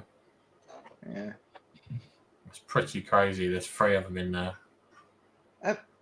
Most aquariums from top down look incredible. Like it doesn't matter what it is. If you look top down, they're just, if you're doing some work, even your own stuff, and you're doing some work and you're on a step or something, you look down and you think this is so much nicer top down than it is actually looking through the glass for some reason. And you see the actual size of corals as well. Then you get fed on. Yeah, you get a completely different view of the corals. You're not seeing them side on. You're seeing them top down. Yeah. So this is a little bit of a view. I'm trying to find the other one, but you can see a lot of these corals over here from this view. Mm. And you can Even just that green plate in Monty. Yeah. You wouldn't have even guessed it with that size. No. Well, it's that depth perception thing, isn't it? You don't get the whatever the front to back's called nowadays, whatever we're calling it today. You don't get that perception, do you, until you look top down. It's like that Pogo Reef as well. When they're in the gantry looking down on that thing's massive. It's just that from the cinema room or whatever it is, it doesn't look that as big. While I've got it, this is one of the coral, shipping container coral lab things that you can send out. It's got all the tray. This is one side of it, and then there's very similar on the other side. And you got like a slidey thing to shut out light if you need to. Yeah. Mm-hmm. Is it all TMC products in that, or is that something to do with ornament thing? So this is at TMC, and there is a lot of TMC products in there. The light bars were AI blades, for example. There's Apex systems in there, that kind of thing. So it's all kind of geared up. Like I say, they set it all up before it goes anywhere. I heard that's on the way to Eden Corals, isn't it? Yeah, one's already ordered one. Yeah. So that's a coral spawning sort of modular system that you can buy that. Yeah. And then if I look at this video, it gives you a little glance at the other side of that equipment over here. It's like 4 AI blades in there, like really long 5-foot ones or something. Did you say to Jamie Craig's, I know a guy that spawned corals in about 2 days? We did talk about Rob. I said maybe you need to get his services because he did it. He did it in 2 days. I don't know what you're messing around at. I only want to spot them huge skimmers in background. They were mental, weren't they? Mm. Well, they Tim Seedley. Yeah. I do like the big skimmers, I do. And we were lucky enough, that big tank that I was showing you at the Horniman, they fed the fish for us. I did a really crap job of framing it, but there's all the fish coming over for some grub. Was that mustard tank? You can see, you can't quite see the other AFCs just over here. There's a bar here that is fixed to then at an angle. They are known as the mustard tang as well, Matty, but Yeah. normally known as a jewel nowadays. They changed the name on them ages ago. You knew what I meant. Yeah, a beautiful fish. Yeah, they are. But funny enough, when I got in hobby, I didn't like them, thought they were ugly. Now they're one of my favourites. And Prange in there as well. So, yeah, it was really impressive. And I think, as I said to Jamie as well, one of the guys I worked with was actually, he visited the Horniman Museum. I didn't know he was going, but he visited like 2 weeks ago. And he was telling me about it when he got back. And I said, oh, did you see anything with the coral spawning lab? And I explained all of the things that Jamie and the team there are doing. He was like, I had no clue that was going on there. So I said to Jamie, can you move the stuff around so that where those tanks are, there's a walkway on the public side, and just cut a hole out the wall so they can see through from the other side of the tank. Yeah. And they can just look at some of the things you're spawning. So because, that kind of thing, with all of the bad news out there about bleaching corals and losing all the reefs and everything, it's great to see people putting in all the effort to kind of counteract that. It'd be good to make that what they're doing more socially aware as well, and then people could at least donate if they felt that way out. Yeah. I mean, at the moment, anything positive is just great to hear, isn't it? There's not a lot of positivity knocking about, is there? And a lot of the documentaries and stuff you see on, but YouTube or Netflix, it's all doom and gloom. Yeah. It's all very negative, isn't it? So one thing I found quite interesting was Jamie was saying that when you publish a paper, scientific paper, it naturally sits behind a paywall. So if you want to get access to that information, you have to pay for it. If you want to publish one, but you want to make it open source and free for everyone, you have to pay extra. Really? Yeah. But he said that because they really want people to be doing this, whenever they publish one, they pay extra to have it made freely available for everyone as well. That's good then. Yeah, which I thought was really good. Yeah. So people that are interested in a certain subject and they want to go looking, or if they're in their education, they've got to pay to actually sort of download documents to have a look at. Yeah. I hadn't. That's blown my. I have no idea. I thought it was all, huge libraries of stuff that you could just download when you wanted. That's incredible. I had no idea. So someone somewhere's making a lot of money on it then. Yes. Yeah. And that's no good for the hobby, is it at all? Is it? No, it's no good for education either, is it? No. That's crazy. I must admit, going back to what you were saying, Steve, if they made it more visual so you could see it for general public, for me, it'd be somewhat. Cause I'm not one for going to museums unless they're haunted. Going back to my old job, but I'd have no interest in going to a Horniman Museum. But if I knew there was a coral spawning thing there, I'd be interested to go look at that. Yeah. And that would probably draw more public in and more people more curious to what they're actually doing and how they can help. Yeah, especially if you kind of make a big song and dance about how they're pioneering efforts into, repopulating the reef. Brilliant. Because, they had an area where they had two kind of aquariums. They weren't. One of them was full depth and one of them wasn't. But they were they were dedicated to UK pond life. Like, we can get that anywhere. You can get that Even at that, any though, pond. that'd be something Yeah. that would draw me in, because back when I was a Yeah. kid, I used to spend a lot of time catching frogs and newts and stuff like that, and it was a big part of my life, Yeah. which what brought me into this kind of hobby, because it's just natural progression. Nature. And it's So- amazing to know what we actually have in our country that we don't know we've got. Yeah. Yeah, they had 2 tanks with UK pond life.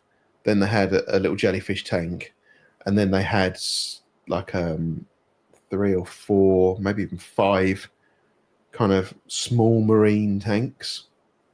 Then they had that big one that we looked at. They had another mangrove tank. You'd have liked that, John. Mangrove tank they had. Yeah. And next to the big tank, there were 2 little tanks either side, and then they had another tank with like neon tetras and fish of the Amazon and stuff in.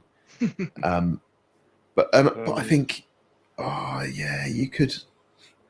You know what? I would sacrifice the little marine bay that they had, like clowns, and keep the big one that I showed you the top down video of, because that's quite impressive. Put a platform in so you can view it from the top as well, and then that other little area, just make that the coral lab, and make it so people can go and see what's happening.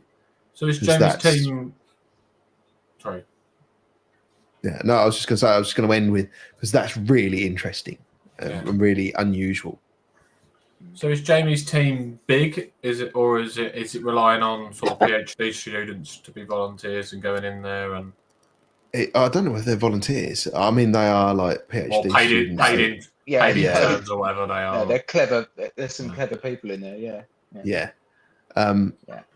Yeah, I mean, they're all young. They're all probably, it's not so bad, because in a lot of businesses now, you're getting young people come in and they're working a year or 2 years and then changing jobs. I think with the passion and the interest of that, what they're doing, they're keeping people for longer. So they're having 5 or 6 years of people. But still, there's quite a lot of churn with the younger generations at the moment. So, yeah, I mean, he's got a team there. There's 5, I think, including Jamie. Right. I think I counted 5 people there. Yeah. But I bet that would bring a lot more people in, having something like that. I know going back 15 years, I went to Chester Zoo, and there's 3 big lakes in South Africa. You've got Lake Malawi, Lake Tanganyika, and Lake Victorian. Now, in Lake Victorian, they introduced the fish so they could breed it, catch it, and eat it, but it wiped out a lot of the population of their native fish. Yeah. Now, in That Chester always Zoo, works, doesn't it, when they do that sort Yeah. of thing? Yeah. But in Chester Zoo, they had a breeding set up, and they used to import them back to South Africa.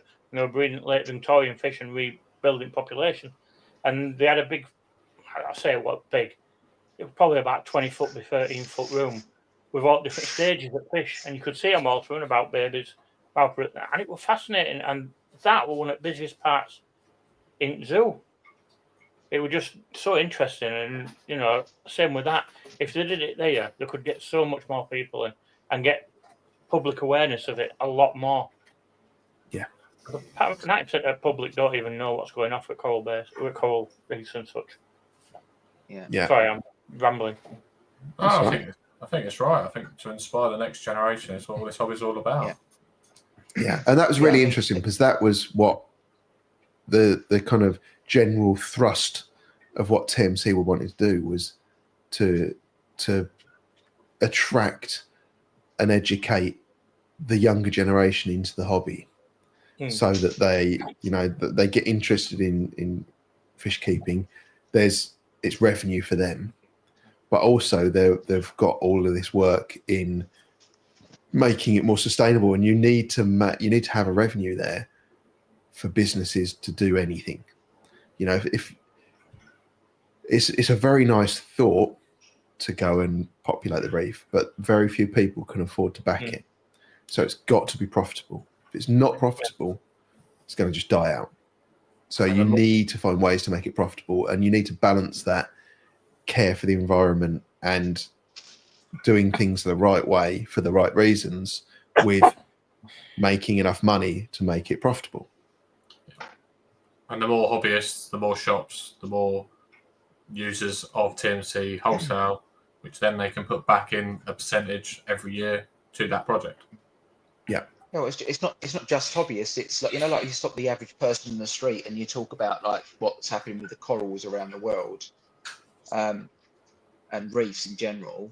The zeitgeist is that everyone sort of is aware of what's happening with the sort of global warming and whatever, but they don't know what to do about it. But projects like that, Yeah. someone can get behind that, can't they? So we'd like they say, well, if you want to, people give money to NSPCC or Cats Protect, whatever it is, because they can get behind it and they can understand it and see it.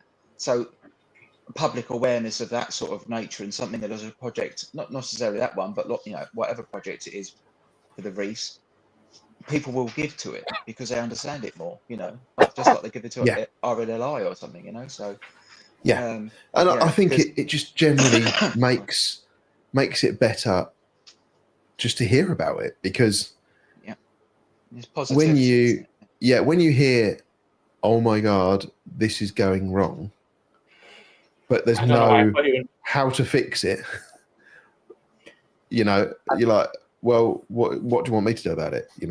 Yes, it's going wrong, but how do I fix it? Tell me Yeah. what to do to fix like it. shrug But that's shoulder. realistic that we can achieve, because let's face it, the way we're going, we're not even going to keep the 1.5 degree global warming target.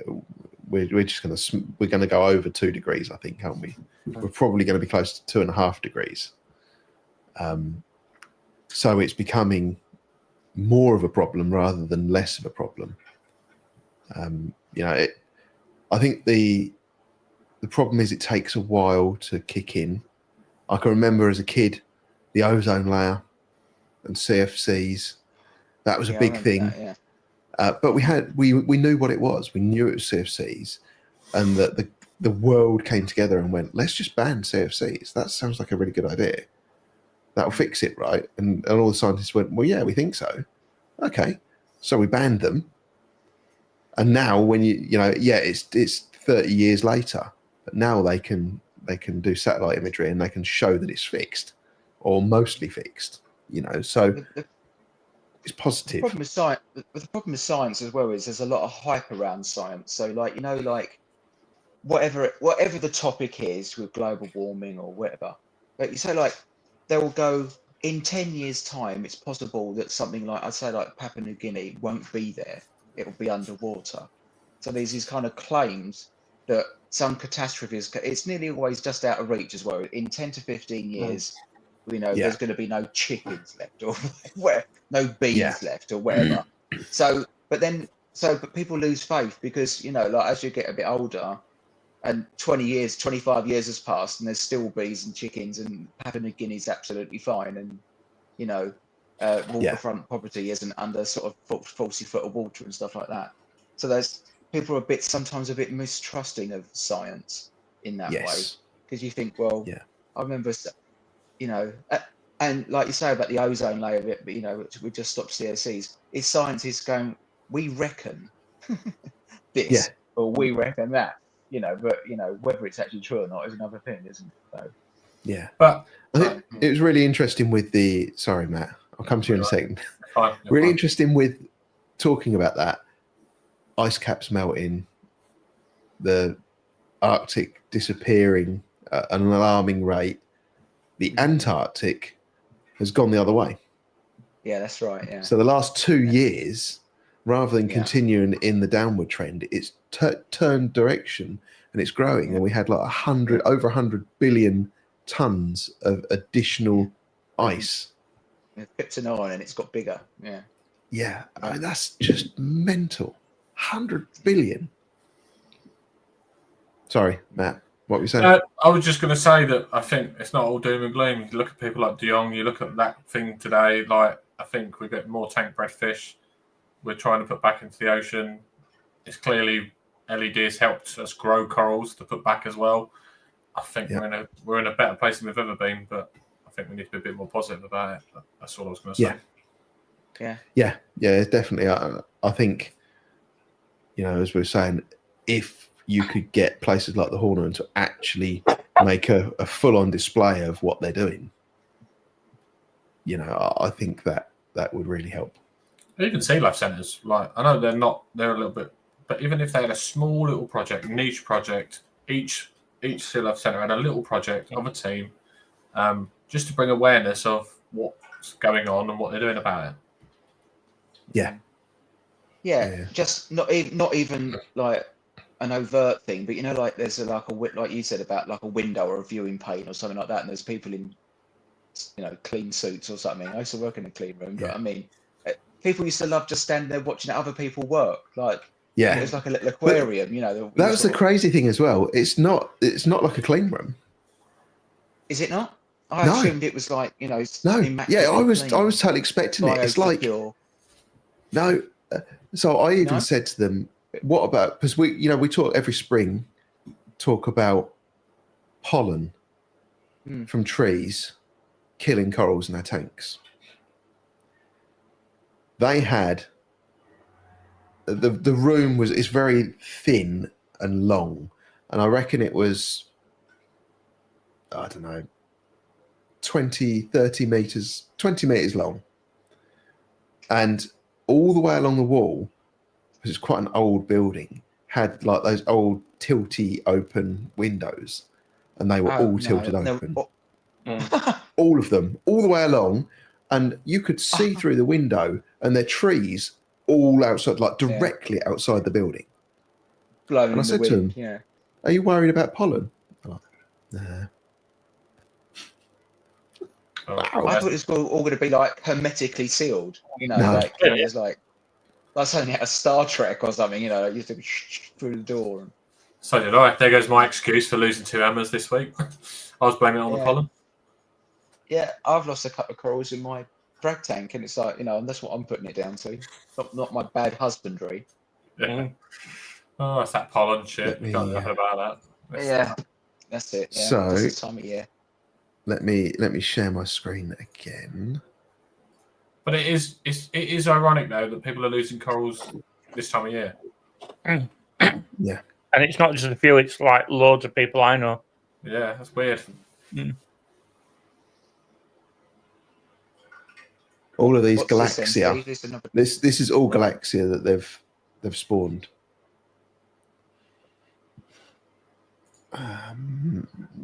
I'm trying to think of it's dodgy, isn't it? What's spunky birthday? What does that mean? That was the video you asked me to take your last birthday. That's right, yeah. Which actually David Deal's favourite film. I wasn't conscious for it, was I? So no. It's the same video. Let me try that again. It didn't want to play. There we go. You're a brave man. Oh, Gongonians. Yeah, these are the pink sea fans.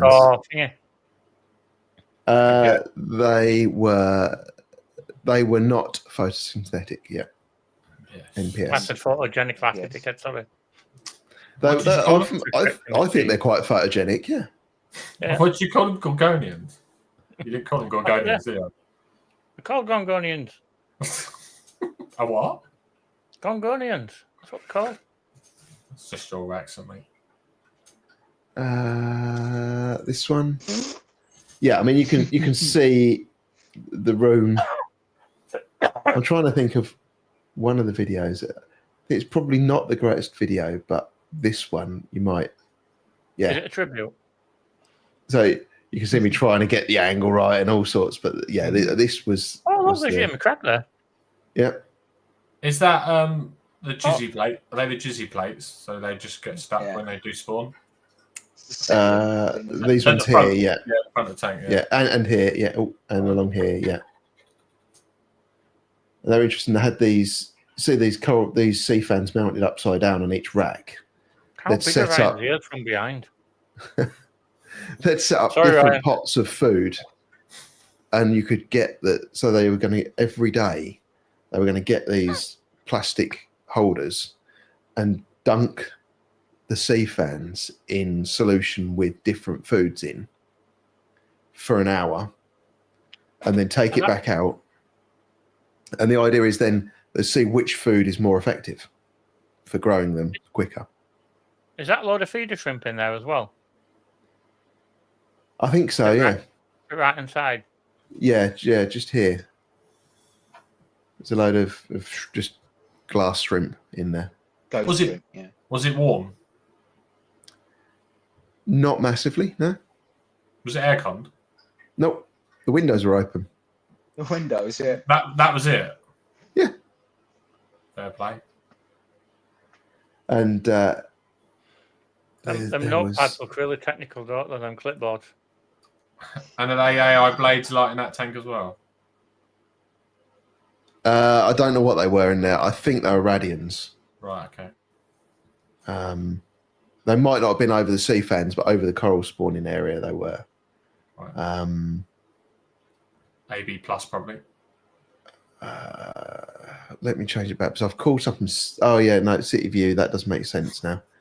I'm trying to find one that was in there that was as we kind of first walked in the office, and it was just crazy how small. I mean, the microscope room that they've got was another really small room. I can show you that one.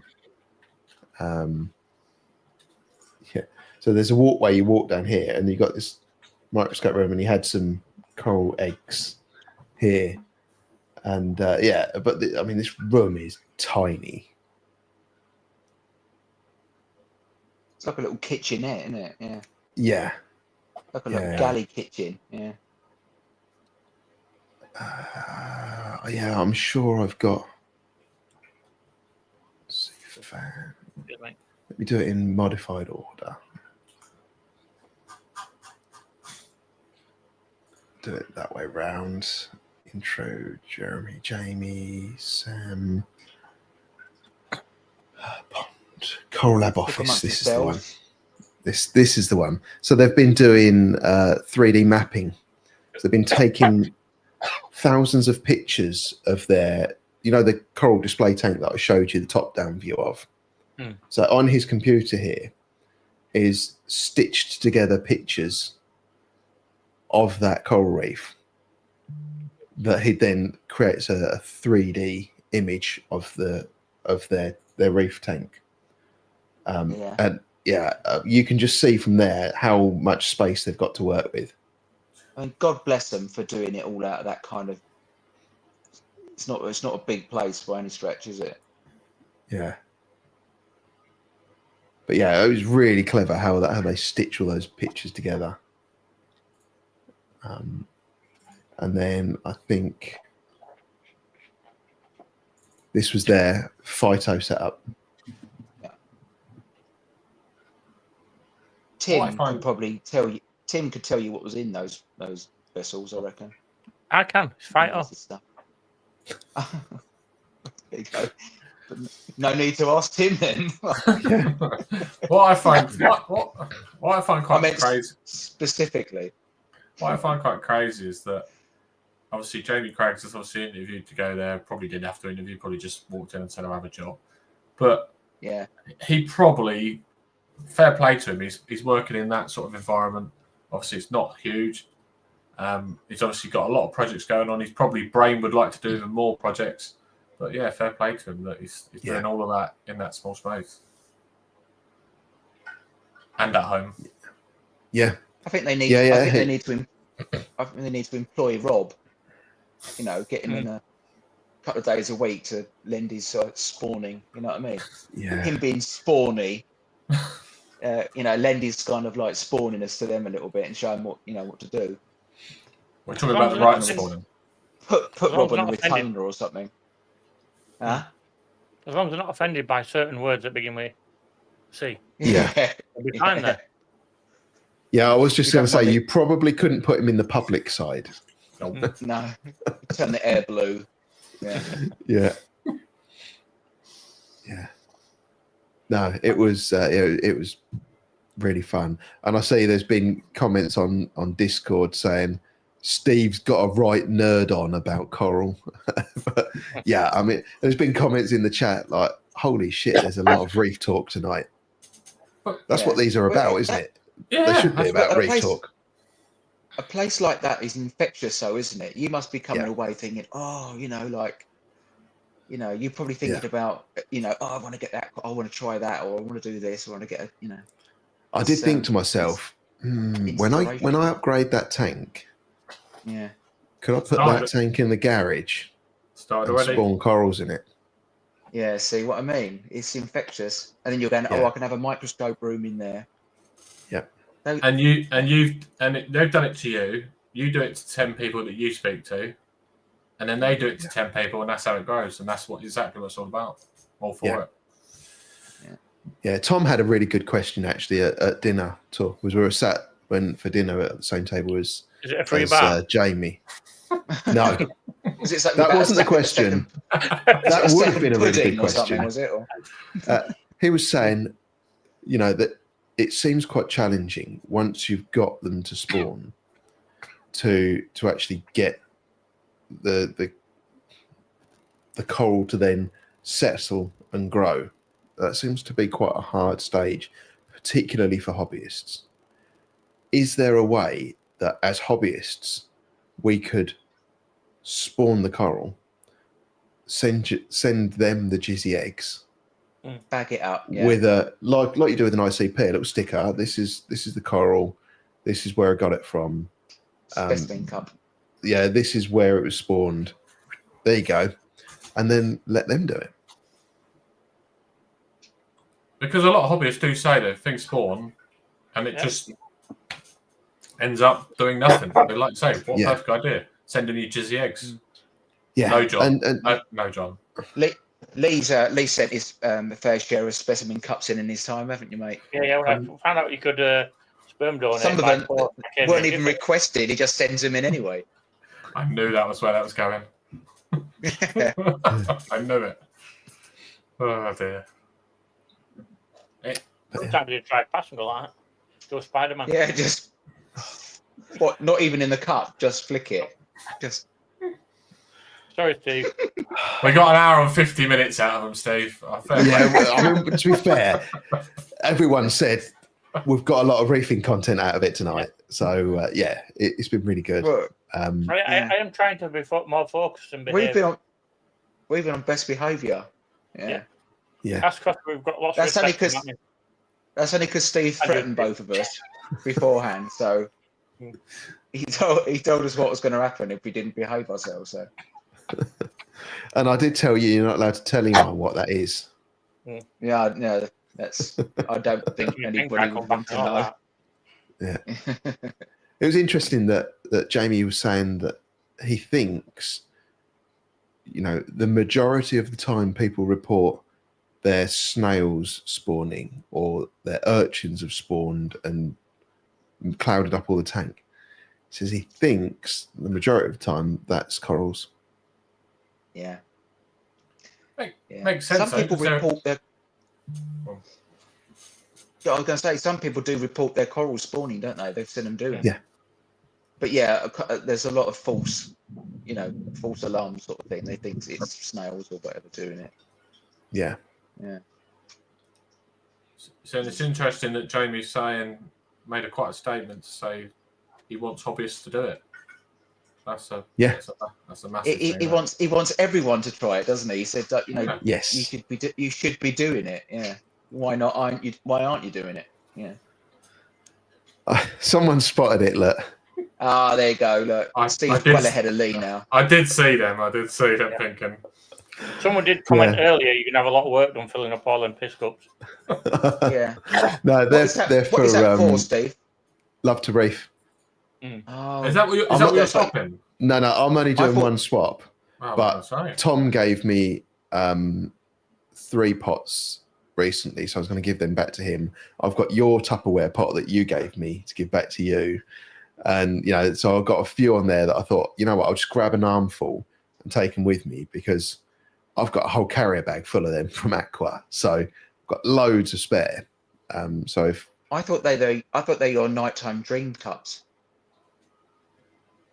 No, No. I've got a bucket for that. Just remembered, I've got to bring you a coral, and I've got to bring Harry a coral this weekend. Oh, what are you bringing me? By your bed. What are you bringing me? I've got another digi if you want it. It's a green one though. It's nothing special. Just so I know that you're gaining some more sticks. And Harry, I've got that stag that same as yours, basically. And I've got to bring you a frag or something, and I've got to bring that same frag. Can you remember what it is? Steve stockpiling. It's the one that I printed you a special holder for it. They're too small, so I haven't used them. So I'm going to cut you a good sized chunk off. What is this? You should have told me, and I would have just printed you a bigger one. I didn't want to hassle you. And you should have just said it takes like 10 seconds work, and then like a few hours of waiting, and it's done. Well, the thing is, right, for them cups that you sent me, you'd get a frag that big. You're probably getting a chunk that big. Yeah. So I'm just going to cut a nice section off at rim, and then cut it in half for you and half for Dad, so it'll fill one of them little pots. Is this a hidden secret of what coral it is, or are we going to sort of explain? It's a nuclear testicle bunker. Yeah, it's Chinese. Which I never asked. I retract my question. Yeah. Did you say a nuclear testicle bunker? Yeah. Correct. Okay. Shemina says she's not holding them for me. The cups or the... Yeah. You've properly gone off reefing now, haven't we? Yeah. You've done really well. You know, it's like you've got 4 minutes left, and poor Matty hasn't even told us anything about his week. Yeah. I was going to glaze over that one, but that's fine. We can... Go on, tell us, because we can run over it. Doesn't matter. Well, I'll go quick because there ain't really a lot. It's just like Steve's hijacked the whole conversation. To be honest, I've been quite fascinated. Yeah. Listen, yeah, we all wanted to know. Come on live stream so I can just talk constantly about my last 2 days. Yes, yeah. Anyway, never mind what you've done. Listen to my 2 days. You're all boring. I've been an ass in calls or in sex. So, I was scientist Matt Sunday. No, was it Sunday? Yeah, it was Sunday night. Creating runs juice for some blue star polyp. That seems to have done the trick. However, I have missed a bit, so I've got to go back in there at some point. I seem to have cyano, so I'm tackling that at the moment. I did a massive vac of the sand. That's helped, but it's still coming back. Everything's tested all right, so the phosphate's a little bit low at 0.03 or 4. So I'd like to bring it up a little bit. Nitrates are about 10, so I could do with that going up a bit. So I'm going to get some phosphate plus on the weekend. The main concern Where would you really... Where would you be happy with your about sort of 0.1 or something Yeah, maybe just a little bit below. Too low. Just a little bit below that, like 0.78 would be nice. I can leave nitrates where they are. That's fine. I'd just like to bring that up a little bit more because I think maybe 0.04 is that could be 0 with a hammer. Yeah. You don't know, do you? So a little bit higher would be nice. With the tolerance, there's a tolerance there, isn't there? Plus exactly. A little bit more would be a little bit better. But my main concern at the moment is that I seem to keep missing gobies. I don't know if you remember me talking about it when we went to AAC. Yeah. So I had Have more gone missing then? So the orange spot went missing. I then put a tiger goby in. It went missing. I then, obviously, we spoke to Barry, wouldn't we? And we did the bottle trap with a prawn. Tried that 3 nights. I caught Nazaria snails. Absolutely nothing else. I don't know what else to try. If anyone else has got any recommendations, shout. But otherwise, I might just put another goby in it and see if it goes missing. But how brave are you? You could be they could be hiding. I mean, they can be quite secretive for quite some time, can't they? Yeah, I mean, they might surprise you one day and they'll all come out again. Well, loads of gobies. He'll look in one day and it's like, why have I got 20 gobies? Yeah. Well, the orange spot went missing probably 2 months ago, maybe longer. Yeah. And then did it by now. And then the tiger goby's gone missing probably a month ago. So it's not like a week or a couple of days. It's proper a month, if not longer, on both. And I'm like, where the hell's that gone? Have you looked down the back of the tank or underneath the tank? I have looked everywhere. I've even looked in the weir. I also lost a peppermint shrimp, which isn't unusual. That was in my return pump, I believe. Lovely. Yeah, so, but I am due to clean, and I kept saying I was going to do it last weekend, and I didn't. I need to clean my return pump, and I need to clean my wave makers, but that probably is going to be next weekend, because if I get to Love to Reef, then that's the priority next weekend. Yeah. And obviously, I've got my kids, so it'll have to be the weekend after. Other than that, just do one. You can make it. You make the job easier just by doing one at a time. Yeah, I will do one at a time. A whole, yeah. Mm-hmm. I will do one at a time. Big thing, yeah. I'll do one at a time, but I'll try. I want to do them all, and then it's reset for a few more months, and then I'll go again. Central Piety Collector says, "Have you got crabs?" I got emerald crabs. We did talk about crabs, didn't we? Yeah. In the tank, and obviously we wouldn't find it because obviously it's somewhere hidden. That's why I tried the prawn trick. Obviously, Lee, you've been in this a lot longer than I have. Would you try anything else in a bottle before? You can do, but did you catch the crab? What? No. In the bottle? No. To be fair, if you're losing gobies, they're probably just bad gobies. That's what I'm thinking. Bad batch of fish. Yeah. If they haven't got enough food to sustain themselves in the sandbed, they'll wither away and die and they'll disappear.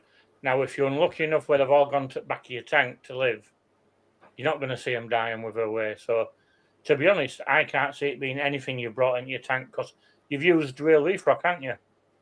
Yeah, so it's been dry rock, and then I dip everything that goes in. So, to be honest, the probability of having a rogue crab or any form of bobbit worm, it ain't going to happen. I think it's just down to bad fish, mate, to be fair. If I put we'll see. Well, potentially, like you say, it probably is bad fish, but you know me, I'm a bit of a don't do anything fast. Yeah, they haven't got a good reputation. You know, like the orange spots and stuff. They haven't really got a good, like the chalk goby orange spot. They haven't got a good reputation, have they? They've got a bit of a habit of like being all right for a while, then sort of getting painfully thin and sort of whizzing away. But yeah, I had. Go on. Me, I'll see you there, Harry. Yeah, don't forget fancy dress.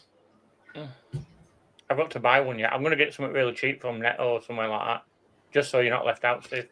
I'm really worried that I'm going to be the only one looking like an idiot. I promise you, mate. I promise you, I'll be in some form of fancy dress, so you're not the only one.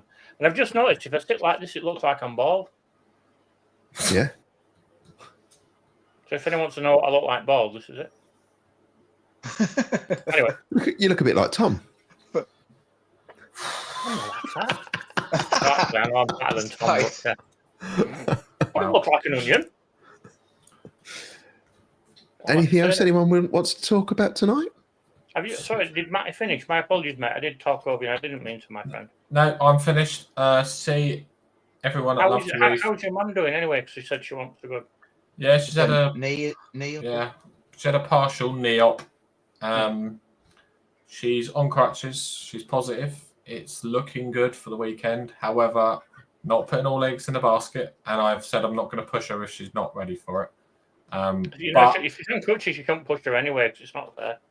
Exactly. So I'm not with a bad knee. Yeah. So what I'm hoping is, I'll be about on the Saturday hopefully, but the Friday is unfortunately not. Yeah. I shall see you at 6:30 a.m. Timothy. 6:30 a.m. Yeah, because we're going to Reef Keepers Moss Side and to see the crazy Chinese lady. Ooh. Oh, nice. Oh, you're going to go to Moss End? Are you? Yeah. Moss End, sorry. Yeah, Moss Side. Yeah, you'll like that. That's a good store. Mm-hmm. Don't forget your outfit, Tim. He's got a special hat, same as me. Okay. Well, he's not doing fancy dress, but I'll make sure I'm in fancy dress for you, mate. I won't let you down. Excellent. He can wear his hat, can't he? Well, I've got an What time does Love to Reef open in the morning? Does anybody know that? It's about 10 o'clock. Yeah, it's half 10. Right. I think they'll let you in at about 10, and then you kind of get coffees and stuff, and then start to really I was get wandering through a around bit it low. at 9:30 because Paul went, what are you doing, Leah? So I'm just going in for a wander. And he's like, but it's not. Steve will be going in a bit earlier because he's an influencer. So Yeah. So I need to take a video. So I went with ain't the you, camera. Steve? Yeah. He's one of them cream. You want to have a pre-recording of the show, guys? Like, Yeah. So I actually was speaking with Paul Longhurst, who was at the event, here we and go. he's trying to set up the ability for us to live stream from the show. All right. Yeah. So we're gonna try and go on. Do you get like a special lanyard or something, or like a tabard to wear, or little bracelet, or? No, What'd you everybody get? just knows me, don't they? Little badge. Paul. Is it? Don't you know who I am? Yeah. You're that woman that song about dreams. Yeah. It looks really bald like that. Oh, Oh look, Annie Lennox is doing a live stream. Why is Annie Lennox at Love to Reef? What's I never Annie knew she was that Lennox? moral. What's Annie Lennox doing in the gents? Shock news. Just see it in the Daily Sport now, can't you? Yeah. I'll I'm travel all down. for that with two separate toilets now, men going and vice versa. So I identify, because I'll go into ladies' mix, I identify as a Oh, here pervert. we go. I'll be travelling down Saturday morning, and I'll be getting there for around 10 o'clock. So hopefully I'll see you all. And is your darling wife Maxine coming with you? Roxanne's coming. Yeah. Vales. Rox is going. Yeah, she's It's That's coming. your all right. girlfriend, though, right? Yeah. To be Well, fair, yeah, we're not married. But It's your wife's name's Maxine. Yes. Oh, sorry, I didn't. I remember Tom calling her Maxine, and that's why I was. I did say to her the other. We did have a conversation about if I couldn't go, would she go on her own? Really? Yeah. Yeah. Because I'll look after her if she comes down, mate. Don't worry. yeah, I'll be skint, mate. But I'll have one of those. Yeah, she does. She does like to spend, doesn't she, Roxy? She likes to spend. Yep. You know. Yeah. She's worse than me, mate. I need to do an AI image of her kind of making it rain, don't I? Yeah. At AAC. Yeah, we've ordered 2 fish, but I don't think they're going to be this weekend. I think they're not there, and I don't think we had that conversation yet. I have a swallowtail by any chance? Yes. Well, it's swallowtail. Yeah. Ooh. It won't be that weekend. I think it'll just be the show, and then I'll plan to come back in say a couple of weeks' time. I wonder if they've caught me freckle tang yet. At the Cold Freaks, I asked for that. Okay. That big freckle tang display tank at AAC. Barry said it was for sale, and I says, "Oh, I put my name on it." And Paul collared me. Your birthday meet, Matty, and says that it's got your name on it. Is that freckle? I'm like, yeah, no, just let me know when you've got it. They did a lot of work in that tank recently. Yeah, I wouldn't want to That's catch a big tank, in it? Yeah. That's a really big tank, isn't it? Yeah, I've seen it. Yeah, never get that. Yeah, fuck. What are they catch it with a big butterfly net or something in there? Well, the thing is, up until the point they decided to get it out, it used to swim into food books, jugs with food in. When the pot, it used to swim in, and they'd go like, "Oh, look, we caught freckle tang again." And as soon as I said to take it out, it stopped doing it. So now I'm still waiting for it. It's not like you need it, Lee. I don't know. I ain't got many fish now. Stop it. I am contemplating. Oh, I ain't mentioned this to any of you guys ever. I'm on about redoing full scaping tank. Ooh. I've been offered some really nice Marco Rock flat plate, and we're talking big pieces. So I'm like, do I do a full rescaping tank and start it fresh? Just upgrade. It's a finance behind it, mate. At the minute, it's just I'm twitchy as hell because I've just gone through new form for PIP. So if that don't go correct, they're going to stop me money. So then I'm going to be absolutely on my ass then until I get it sorted. So How are you going to fit? Got to feed them 71 tangs. Yeah. I just got to keep. I've got to be careful for a minute. But I'm pondering. I'm going to do upgrade next year now. I think I'm not rushing it. What was the one you saw up at Rugby? What that was a hybrid, wasn't it? Some description. Yeah. Hybrid. I'll show you a picture. It was a hybrid of a Caribbean blue and something else. You bought that tank yet, Steve? No, not yet. You can't Yeah, really I see don't it. know that. Soon. The picture doesn't do it justice. Yeah, I remember No, seeing the no. fish. Yeah. Absolutely stunning fish. And they've still got it, have they? I don't know. I ain't been in touch with them. I might call on way back. I've got to, I'm driving Tim out, so. Well, to say you better ask Tim about that before. Yeah. Yeah. But if I don't buy up this weekend, I might nip down and get it next week. Well, I'm I'll tell you fucking- what.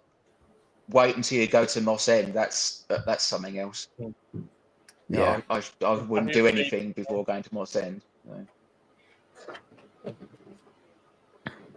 So what you doing? You going to Moss End first? Did you say? I think we're going to You're gonna go. I can't remember which way around Dave told me to go. No. I think he said do Moss outside first. So yeah. Mm-hmm. Yeah, it's up there with them.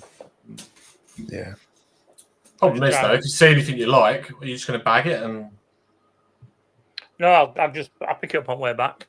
I'll just make it a long way home. Reserve it. Yeah. Right. Yeah, fair play. Anything else anyone would like to talk about tonight? No, you've answered my question. If you've bought that 8-foot tank yet that I'm trying to talk you into. Oh no, I'm not going to get the 8-foot. The Oh. 7-foot D&D would be the biggest I would go. By no way would I go bigger than that. John? Why? What? Don't involve me in any of this nonsense. No, no, don't. Why Don't wouldn't you go bigger even. than 7? What's up with you? You're Space. not a man anymore. No, honestly, No. no. Space, innit? So yeah, no, I have had to promise to more. Even Carly's parents have got involved. Do you know what I mean? They're saying to me, "Don't you fucking dare." So is the criteria of your allowance? Is it the number of tanks?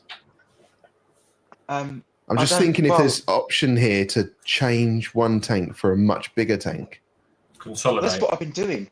I've literally gone. Yeah, that's the thing. But the thing is, I'm never satisfied in all walks of life. So Yeah. But I tell you what I would do if I could do it one day, and I've thought about it quite at length. Is when you get a tank that can be seen from 4 sides, like a square tank that is central, but you don't see, all the floor's flat. It's all under the floor. There's no, it's all subterranean plumbing and stuff like that. So you just walk in and the tank's just like the sort of thing you see at a Sea Life Centre, like a display in the middle of the room. I think that would be awesome. With a some room somewhere else through the house, somewhere else that you could, do all the stuff so it's nice and quiet. That's a fantasy of mine, but quite knows, What how Carly to does. swing that. I don't know. Yeah. What I think Carly I'd have to doesn't get know, rid of- it's in your. Sorry. No, exactly. No, I'm keeping my voice down now. She's upstairs, so I know I'm just about out of earshot. But I'd have to think if I just get rid of my kitchen or something, I could probably do that. Not my kitchen and my dining room through, and just have a tank. It's it's all up there. It's all in the basket. It's all in the basket. It just hasn't It's all pressed up- buy yet. It's all up there. I just haven't clicked it yet. That's what Lee does. Just get ready for it. Yeah. No. What Lee does is he buys the same thing from 10 different places and sees if any of them go through. Yeah. Yeah. It's like fishing, isn't it? It's like a virtual fishing game. Yeah.